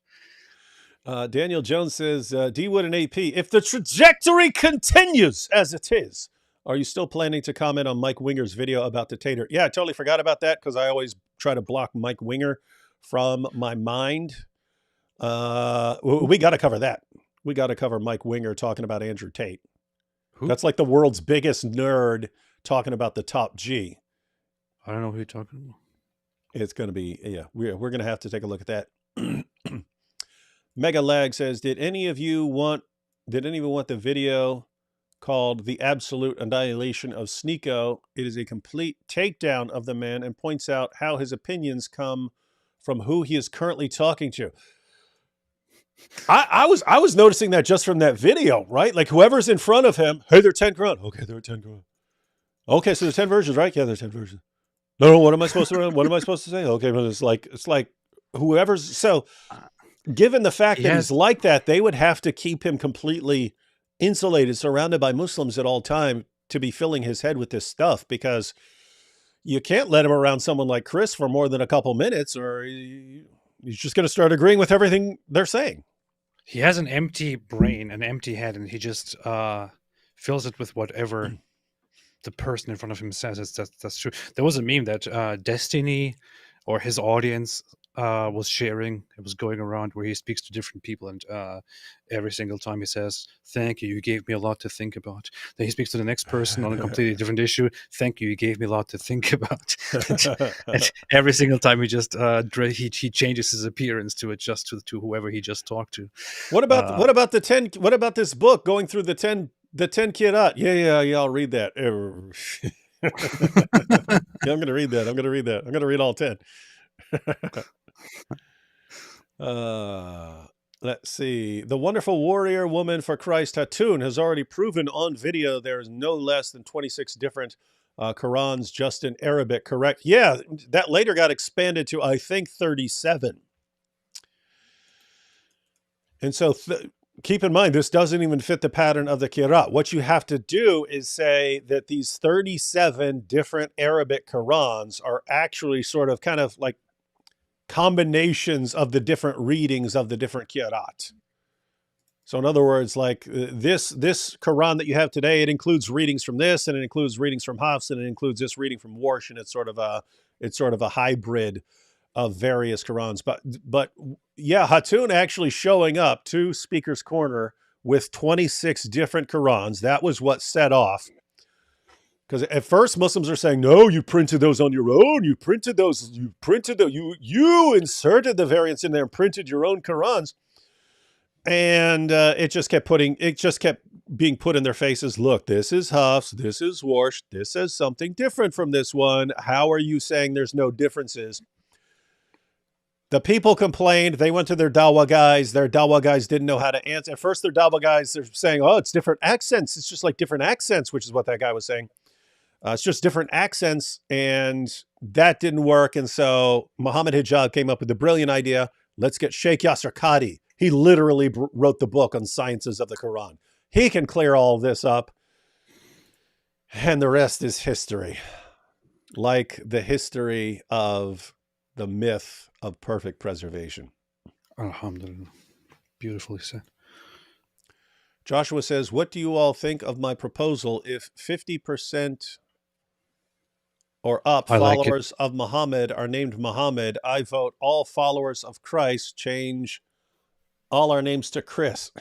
It would be pretty confusing. We'll all change our names to Chris. That's a good idea. I approve. React to Candace Owens and Rabbi Barkley on Unbelievable. Candace. We could go through that. Have you seen that? I haven't. I saw that they were fighting, and there was a moment where people were sharing a thing out of context, where he called her anti-Semitic because she was refusing to basically single out and condemn what Hamas did, and was basically equating whatever they do to what Israel does, and was drawing a moral equivalence between the two sides, and using pretty messed up narratives. And he just said that you have just been you've just given into the whole anti-Semitic narrative. And people then took that out of context and made it look like he accused her of anti-Semitism because she condemned the killing of Gazan civilians or something like that. I don't know. That's all I've seen about it. I need to look at it further. Yeah, you should check that out. But we have, so we've got the Mike Winger, Andrew Tate video to cover. We've got some more Sneako clips, and Chris was pointing out there are some that were even more embarrassing for Sneako. And then there's the whole live stream they did where Sneako doesn't even know the Shahada and so on. So yeah, we got plenty of stuff to cover. And then there's this. Yeah, we got lots of stuff to go through. We gotta do that. We're just gonna have to just be cranking out live streams left and right until we get caught up on all the stuff that's going on. Bring Ananda Apologetics on. I just don't, honestly, I don't think I want to make a live stream about Candace Owens because she's just painful. You've got to cover Candace Owens. She's terrible. You're just jealous because she's popular and a woman in black. That's true. As far as Ananda Apologetics, yeah, I mean, we're just going through super chats right now. I assume this is from earlier, but yeah, if Ananda wants to come on with Chris sometime and go through some more video clips of Speaker's Corner, totally cool. Happy to. David, you should see a specialist about your throat. I think it's getting bad. You should do something about this. Yeah. I don't know. Maybe it's because of talking so much and because of all these live streams. It's from yelling. Yeah, it's from having a cold. And here's the doctor I need, a cough drop. And nurse chicken soup. That's what I need. Nice. Dave Chappelle is also Muslim for full circle. Yeah, but he doesn't seem one of these guys like who's doing it for to chase clout. He said before he doesn't even really talk about it because he'd be a bad representative because he doesn't live according to it. So, but he considers he believes that Islam is true. I'd be interested in seeing what reasons he has for that. Maybe Sneako just couldn't focus that day because his leather straps were too tight. Could be. Well, have you ever seen him able to focus better than that? Because he seemed exactly like every time I see Sneako. How do you think Sneako would feel about this, D. Wood? Feel about what? Oh, how do you think Sneako? Oh, there you go. It's from your buddy. How do you think Sneako would feel about this, D. Wood? Posted boo. We need to start having warnings, content warnings for whoever we're talking about ahead of time so their feelings aren't hurt. I love the stupid thumbnails that you put on with Sneako's face. Cheeky Shaky says, La ilaha, what? Mm-hmm. Making Sneako a Muslim was not a clever move. It was not the perfect move. It was a really stupid low hikmah move. Very, very low hikmah. Would you... you guys cover the Yasmin Mohammed conversation with Sam Harris? No, I haven't seen it, but I saw that it existed. I saw her sharing it. Did you check that out? I did. Ask your wife. She somehow watches everything that comes out. She does. When there's something about a streamer or something, I'm like, who is this? And she just explains it to me immediately.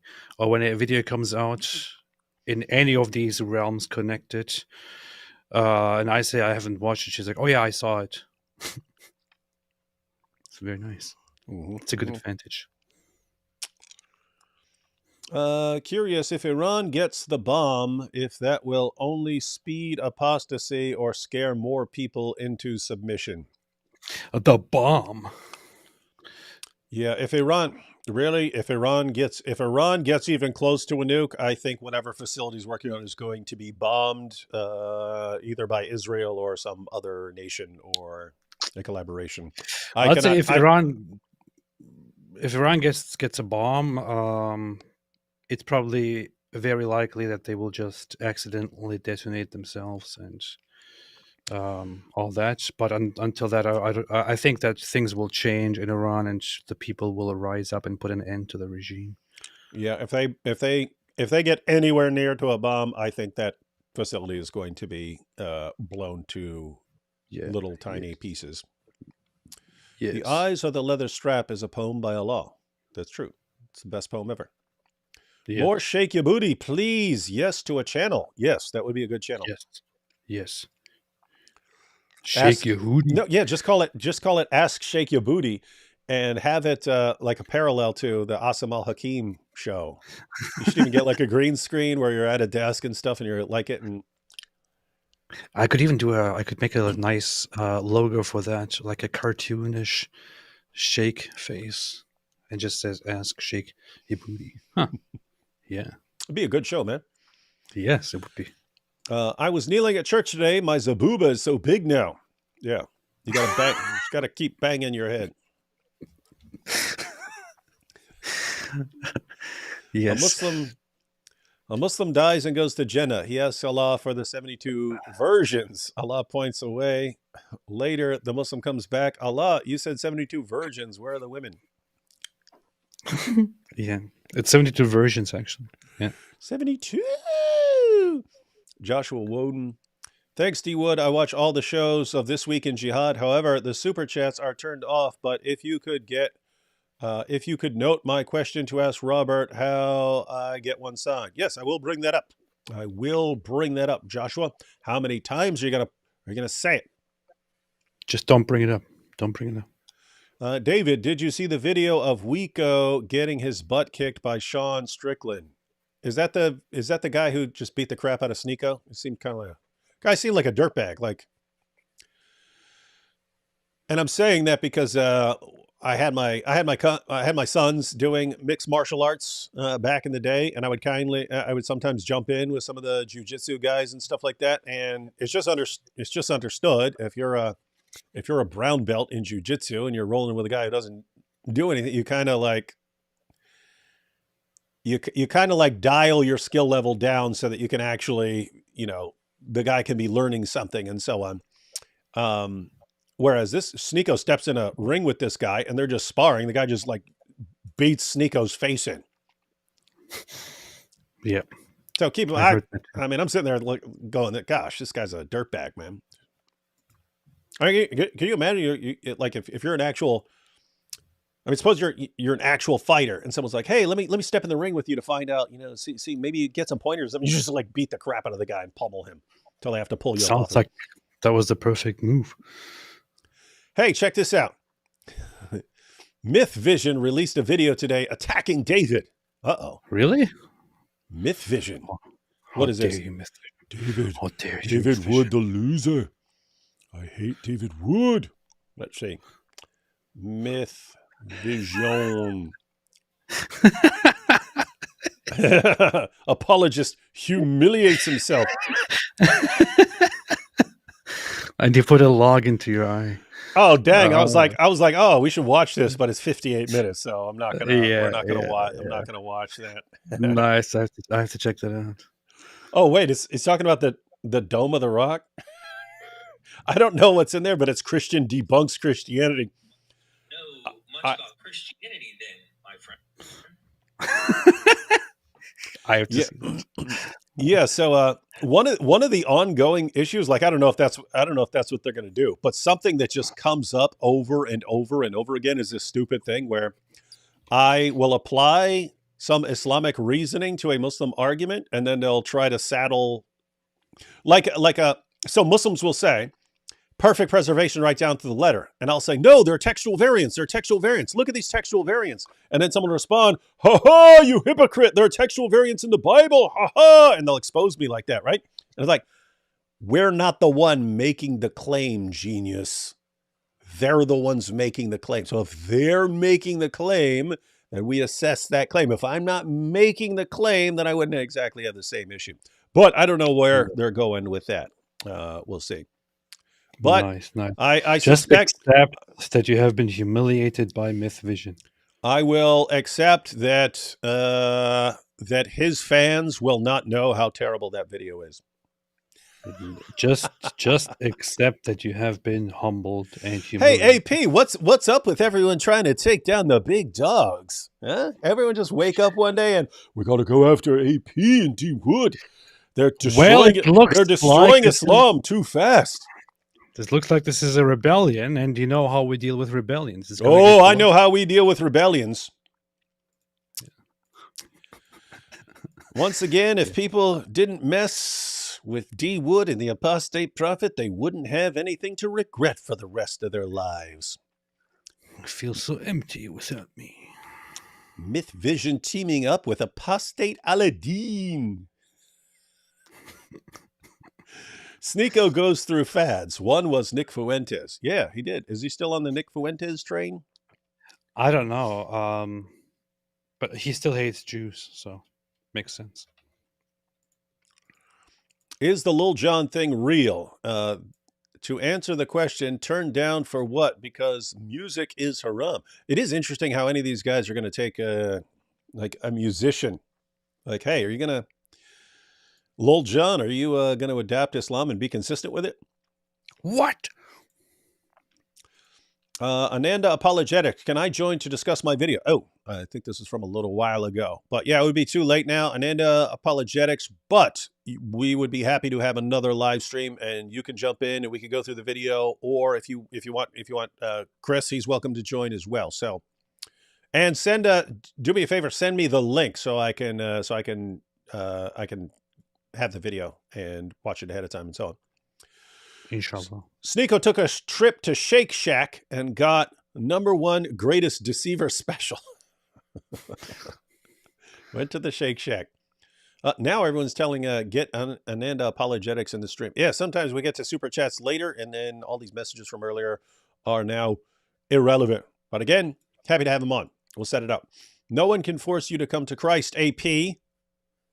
But as you continue to search and fight for truth, may it set you free in Christ. Love you both. God bless. How do you refute that, AP? Oh, I can't really refute it, innit? No, all you have to say is, But David has a log in his eye. from his Dome of the Rock. I might have to watch that. I think it's a situation where people aren't going to understand. Like, it's similar to Apostate Aladdin. Like, no one can tell when we're being serious and when we're joking. When I can tell when you're joking. You can tell when I'm joking. And other people listen. Oh my goodness, he said this. I don't know. So the situation to me, it looks like a Myth Vision probably took you down and humiliated destroyed you. me. Destroyed you. And at this point, you just need to give up and, See, that video's borderline, man. Gosh. I might want to go through it, man. It's a little long. Borderline. Hey, Myth Vision, send me permission to, because sometimes if I just sit there and watch someone's entire video during a live stream, like YouTube will take it down, or I'll get a copyright issue or something like that for watching too much of a person's video. So Myth Vision, give us permission to just watch your video. I don't know if we'll actually do it because that is still a long video. Give us permission to use your video and to watch it like in large chunks where maybe we're watching like 5 or 8 minutes at a time or something like that. Maybe we'll go through it to see how I've been humiliated. Just to show everyone. He might be listening right now. How nice we are. Yeah, everyone tell Myth Vision to send me permission to use his, to go through his entire video. Although, if it's not good, we might not make it through 2 minutes of it because we might be totally repulsed by the silliness of the arguments.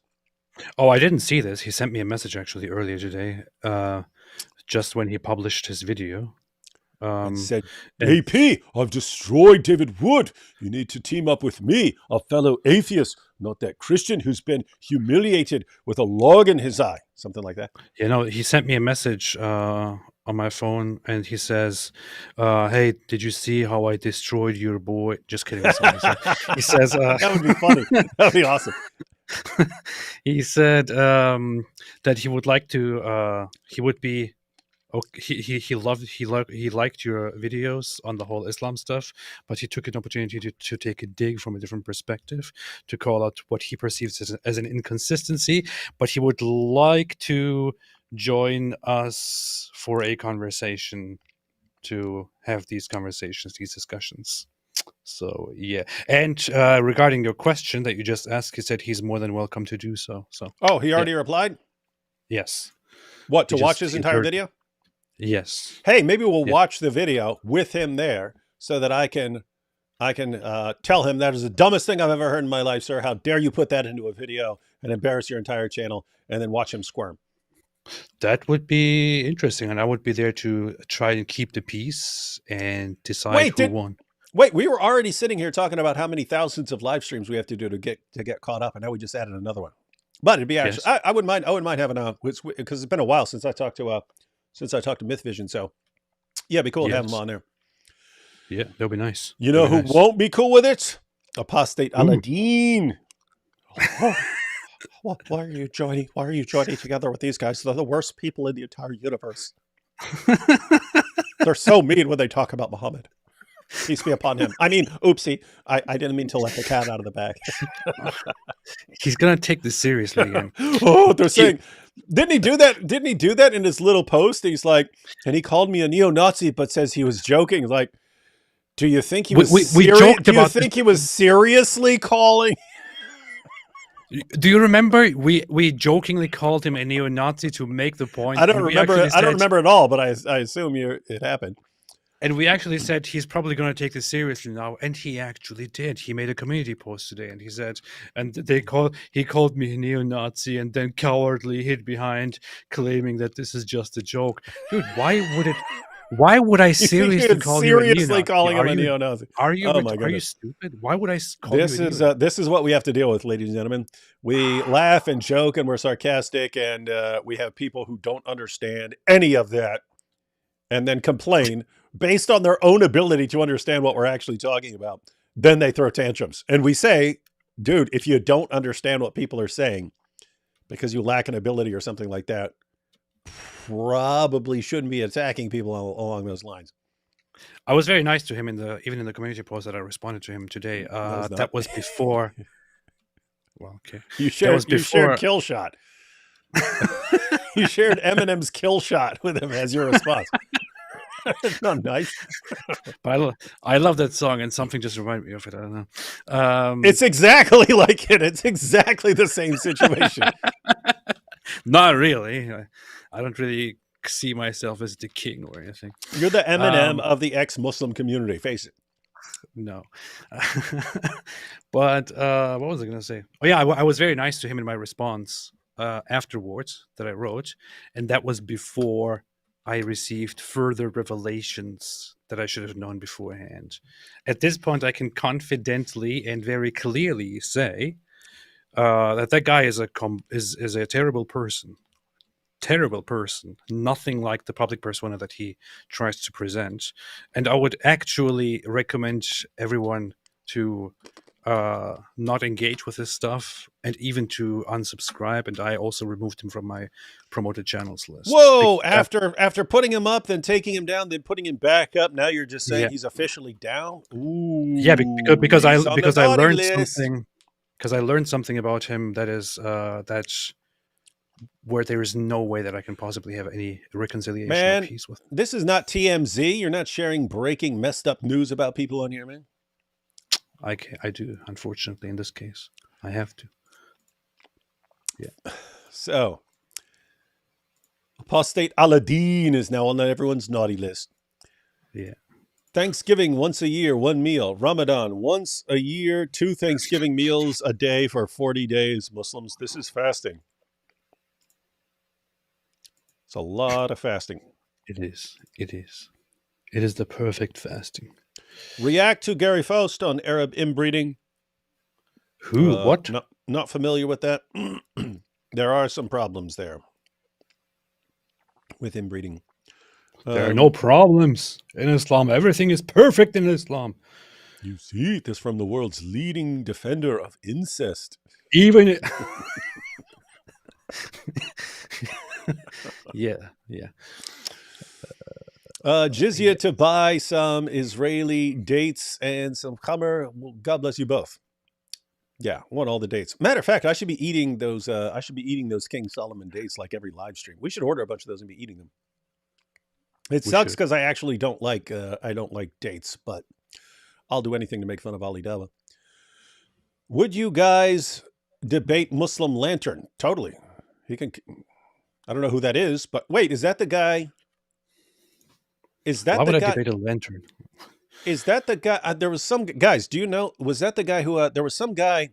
God Logic went on his channel, and then God Logic posted the section he was on, and the guy filed a false copyright strike against him and so on. Was that Muslim Lantern? Wait, is that guy who was who has this? He makes his videos sideways, and he has this very calm attitude. I have zero idea. I would like to invite you to think about this. Yeah, most of these guys would. Oh, okay, yeah. DS says yes, that's him. Okay. Oh yeah, okay, that's him.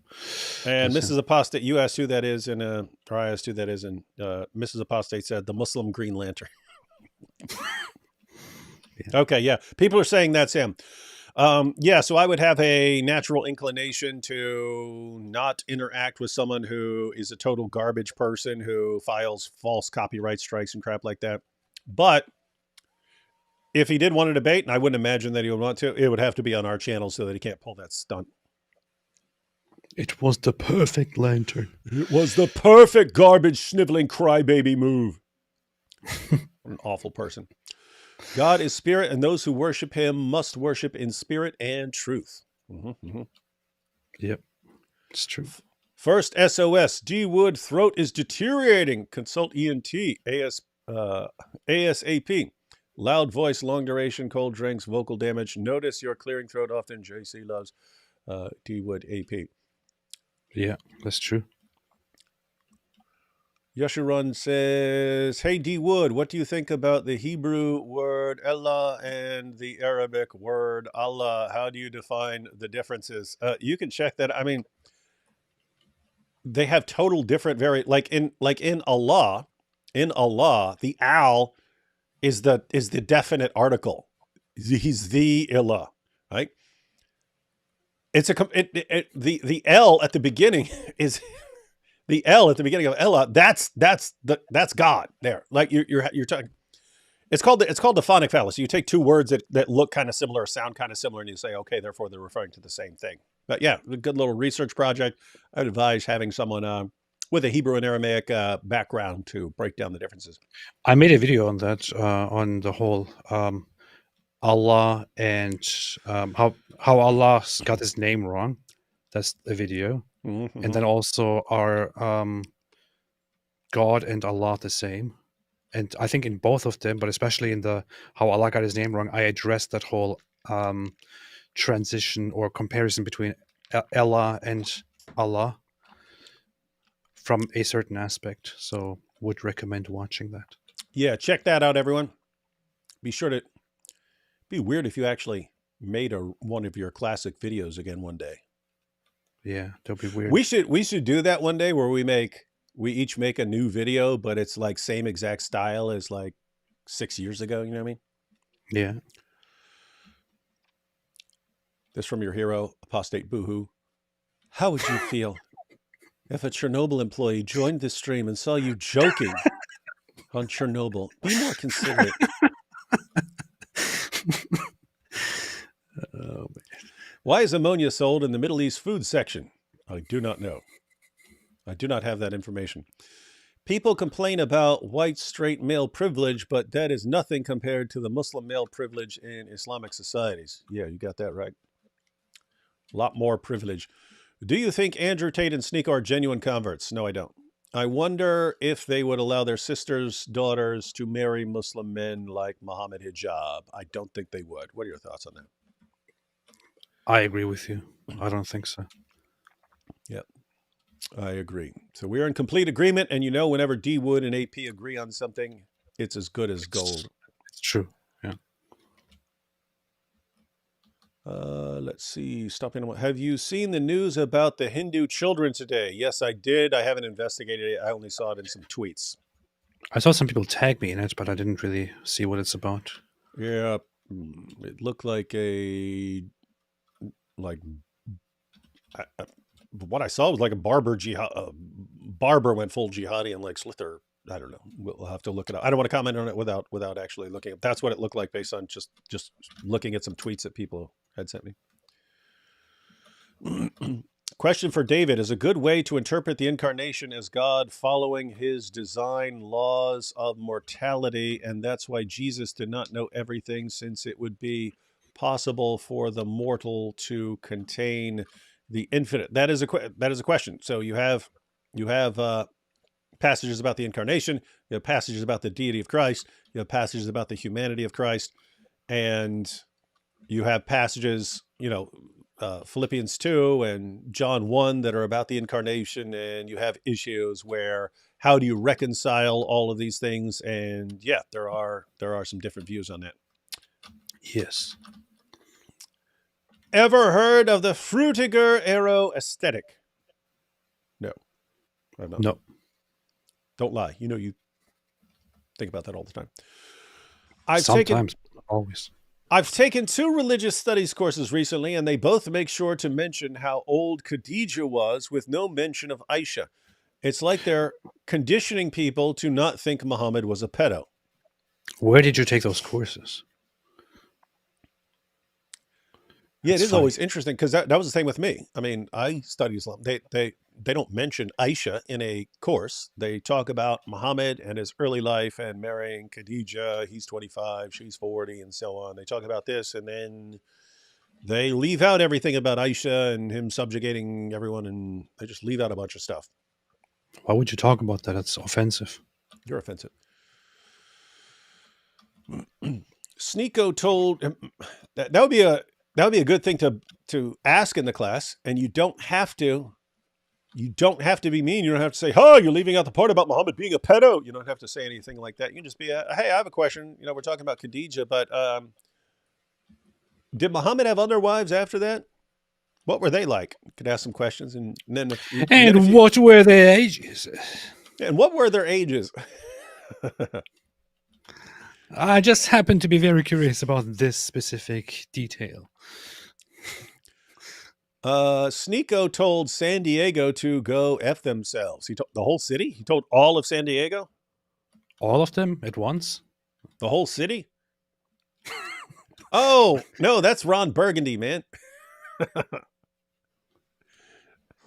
They put it on his teleprompter. Yeah. How much longer till Sneako leaves Islam? I don't know, until it's no longer convenient, but he's got a free pass. He'll probably ride this for a good little while. He's got a free pass. He can go around banging anyone he wants, doing anything he wants, just throws a bone to the Muslim community here and there. Oh, yeah, alhamdulillah, here's a picture of me in the mosque, and he'll be treated as a hero for a long time. So that's kind of hard to get away from. Yeah, the more Islam is normalized, the more it will become in the West, the more it will kind of lose its whole exotic appeal. Yeah, its exoticness, and then yes. AP, know any good Turkish dinner foods? Yes.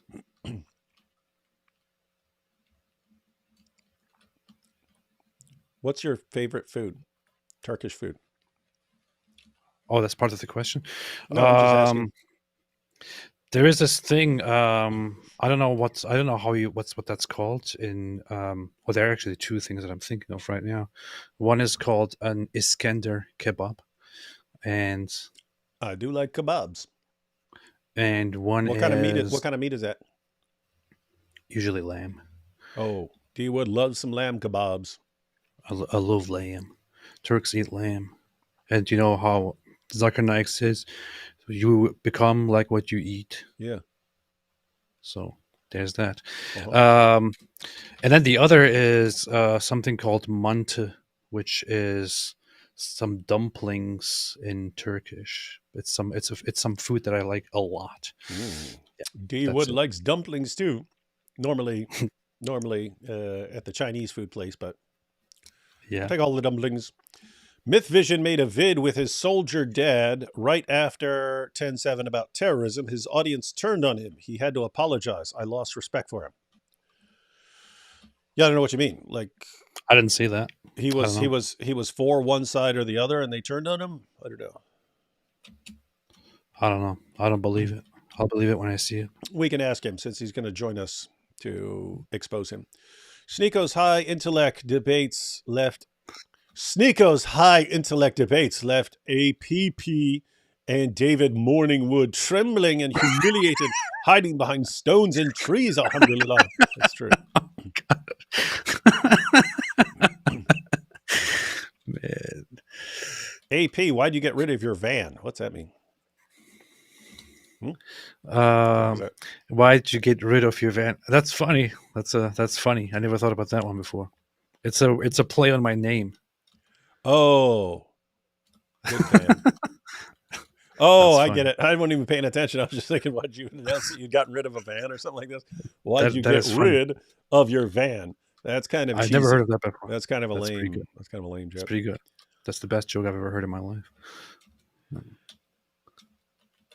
Apostate Aladdin wear mask as he don't have mustache like Daddy AP.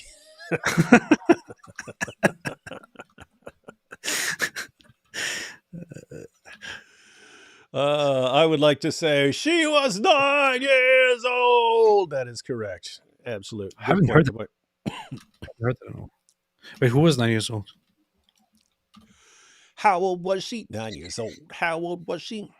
9. APD Wood, what is the usual refutation to Mary being sister of Moses and mother of Jesus according to the Quran? So the issue is the Quran refers to Mary, the mother of Jesus, as sister of Aaron. And so he's like, wait a minute, Miriam, the sister of Aaron, was a different person. They're separated by like 1,400 years. So that's an error in the Quran. So the response is, the Muslim response to that, and AP can add any further responses that he's familiar with, is they'll say, this was just a way of speaking about people. You'd give them this honorific title and say, oh, you're a sister of so-and-so, if you're a certain kind of person and so on. Now, the problem is it also lists Mary's dad as Imran, which is the Arabic for Amram, who was the father of Moses and Aaron and Miriam. And so it's that additional problem of, so wait a minute, you're saying that there's this custom of saying, oh, so-and-so's a sister of Aaron, just as a nice thing to say about somebody. And same dad, apparently, is that you apply there. So it's like serious. Yeah, nah. And when someone says something like that, when someone says, oh, it was a custom to do this, you should be able to say, oh, then you should be able to show us other people who did that, right? Yeah. This should be a normal thing. There should be a normal thing saying, oh, sister of Aaron. We should see it more places in the Quran. We should see it more places in the Bible. We should see it down through history. We don't. So it looks like you're making it up. And one example that they will then bring, some of them, is, well, it also, for example, the Bible says son of David. But that's exactly what I was thinking. That is exactly what they say. Yeah. When son of means descendant, means descendant of. That's not the same thing as sister of Aaron. Not remotely the same thing. A completely different issue.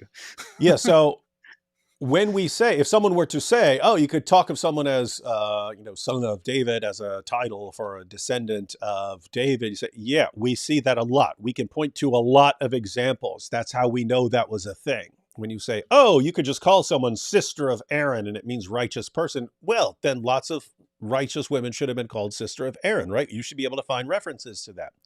You don't, because you made it up, because your Quran, your Quran made a blunder. I made a video on this as well, which is in fact one of my favorite videos of all time. Was it dope? It was pretty dope. It was the perfect video.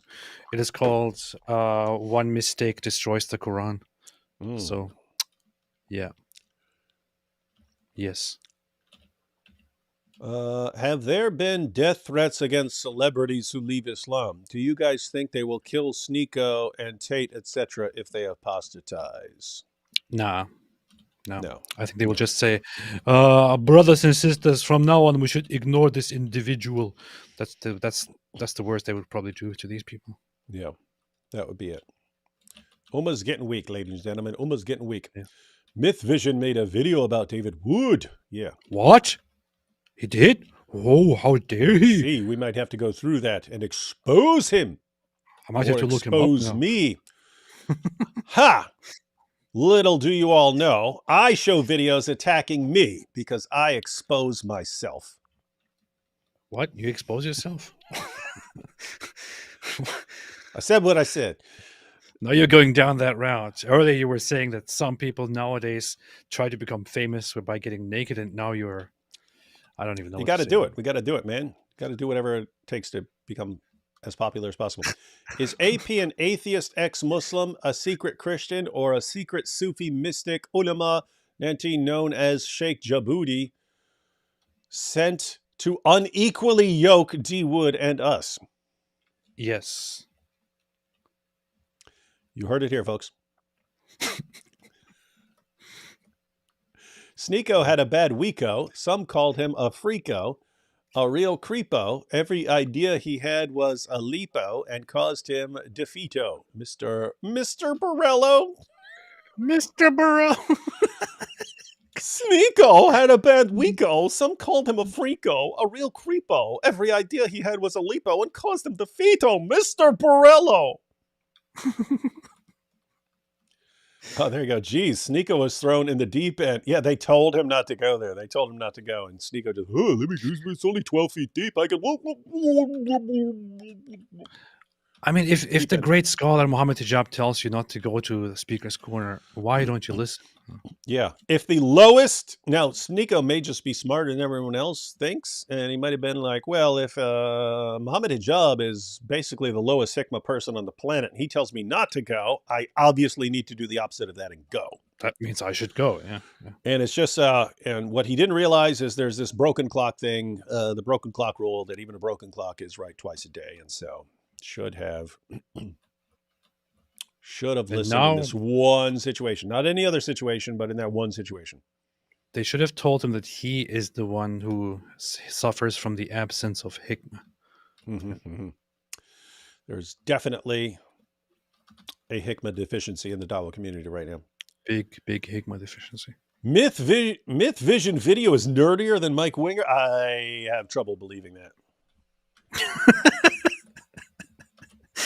I have serious trouble believing that. I mean, that's the GOAT, right? Mike Winger is the GOAT of nerds. It's not even close. There's not even a close second. So there's no competition, seriously. That's a fair point. He's like, I mean, you can't even point to a real nerd in actual life as a parallel. You'd have to like combine, like you'd have to like Frankenstein together, like Napoleon Dynamite and Steve Urkel and all the guys from Revenge of the Nerds, and like combine them into one like uber nerd. And even that, you'd have to multiply by 1,000 to get Mike Winger and his stupid nerd videos. Mr. Borelli, you're such a fantastic moron. Sneako needs to know. Aisha was 9 years old. Yeah, he got informed of that pretty easy. You remember that? You remember that transition, because they had a clip of him before his conversion. He's like, "What? Marrying a little girl? That would be messed up." And then right after his conversion, well, after studying and researching the issue since then, I've concluded that child marriage is just totally great, and how dare anyone complain about it? It's like you're watching that going, that's what Islam does. How is no one noticing this problem? That's what I mean. He's not serious. He's not sincere. He's not going to just change his mind based on new information. He will just quickly learn how to counter this new information and continue his path. That's it. That's what they do. About to wrap up here. Gwyneth here says there is a global demand for Australian camels because they are free of venereal diseases. Really? In Australia? Populated entirely by criminals? Camels in every other part of the world are infested with these illnesses. Why is this so? Comments welcome. Yeah, anyone have any thoughts on why camels in the relevant parts of the world, besides Australia, where they still use camels, are infested with venereal diseases? I don't know if that's correct. I'm only seeing that here. Didn't they transfer the camels to Australia from the Middle East or something? I thought that's what happened. Yeah, but now they don't have. Now they are free of venereal diseases when the rest of the world isn't. So something is going on, if this is correct. Zocker says, "You eat pig, you behave like pig." Didn't Mo eat donkey? Yes, he did, and that's why he's such a dumb donkey. Yeah, donkey brained. And Sneako might be a pedo. Hashtag she was 9 years old. True. Everything can be true. Everything is beautiful. All right, guys, that wraps it up. Glad Chris was able to join us. And yeah, I think we'll be having him and Ananda and so on to discuss some more clips of our good friend Sneako. We got some other topics to cover coming up very quickly. AP, anything to share with anyone before we close on out? We will be live again on my channel on Thursday. I assume tomorrow you are live with. Hang on. I think I have. I'm live with Thaddeus on Thursday, so you've been refuted. Been destroyed. Oh well. Thursday. We'll figure that out. But we'll see. If you want to do back to back on your channels on Friday and Saturday, that's fine with me. Back to back. We'll be back to back. And yes, might be. I will be live probably tomorrow at some point with somebody else, or I might do a recording. I'll have to figure that out with this previous travel influencer Ella Travels from Israel, who shifted her focus completely on the conflict after October 7. But yeah, we'll see. Mm-hmm. There's a lot to do. Mm-hmm. All right, everyone. So we will see you then, and let's keep rooting for Sneako.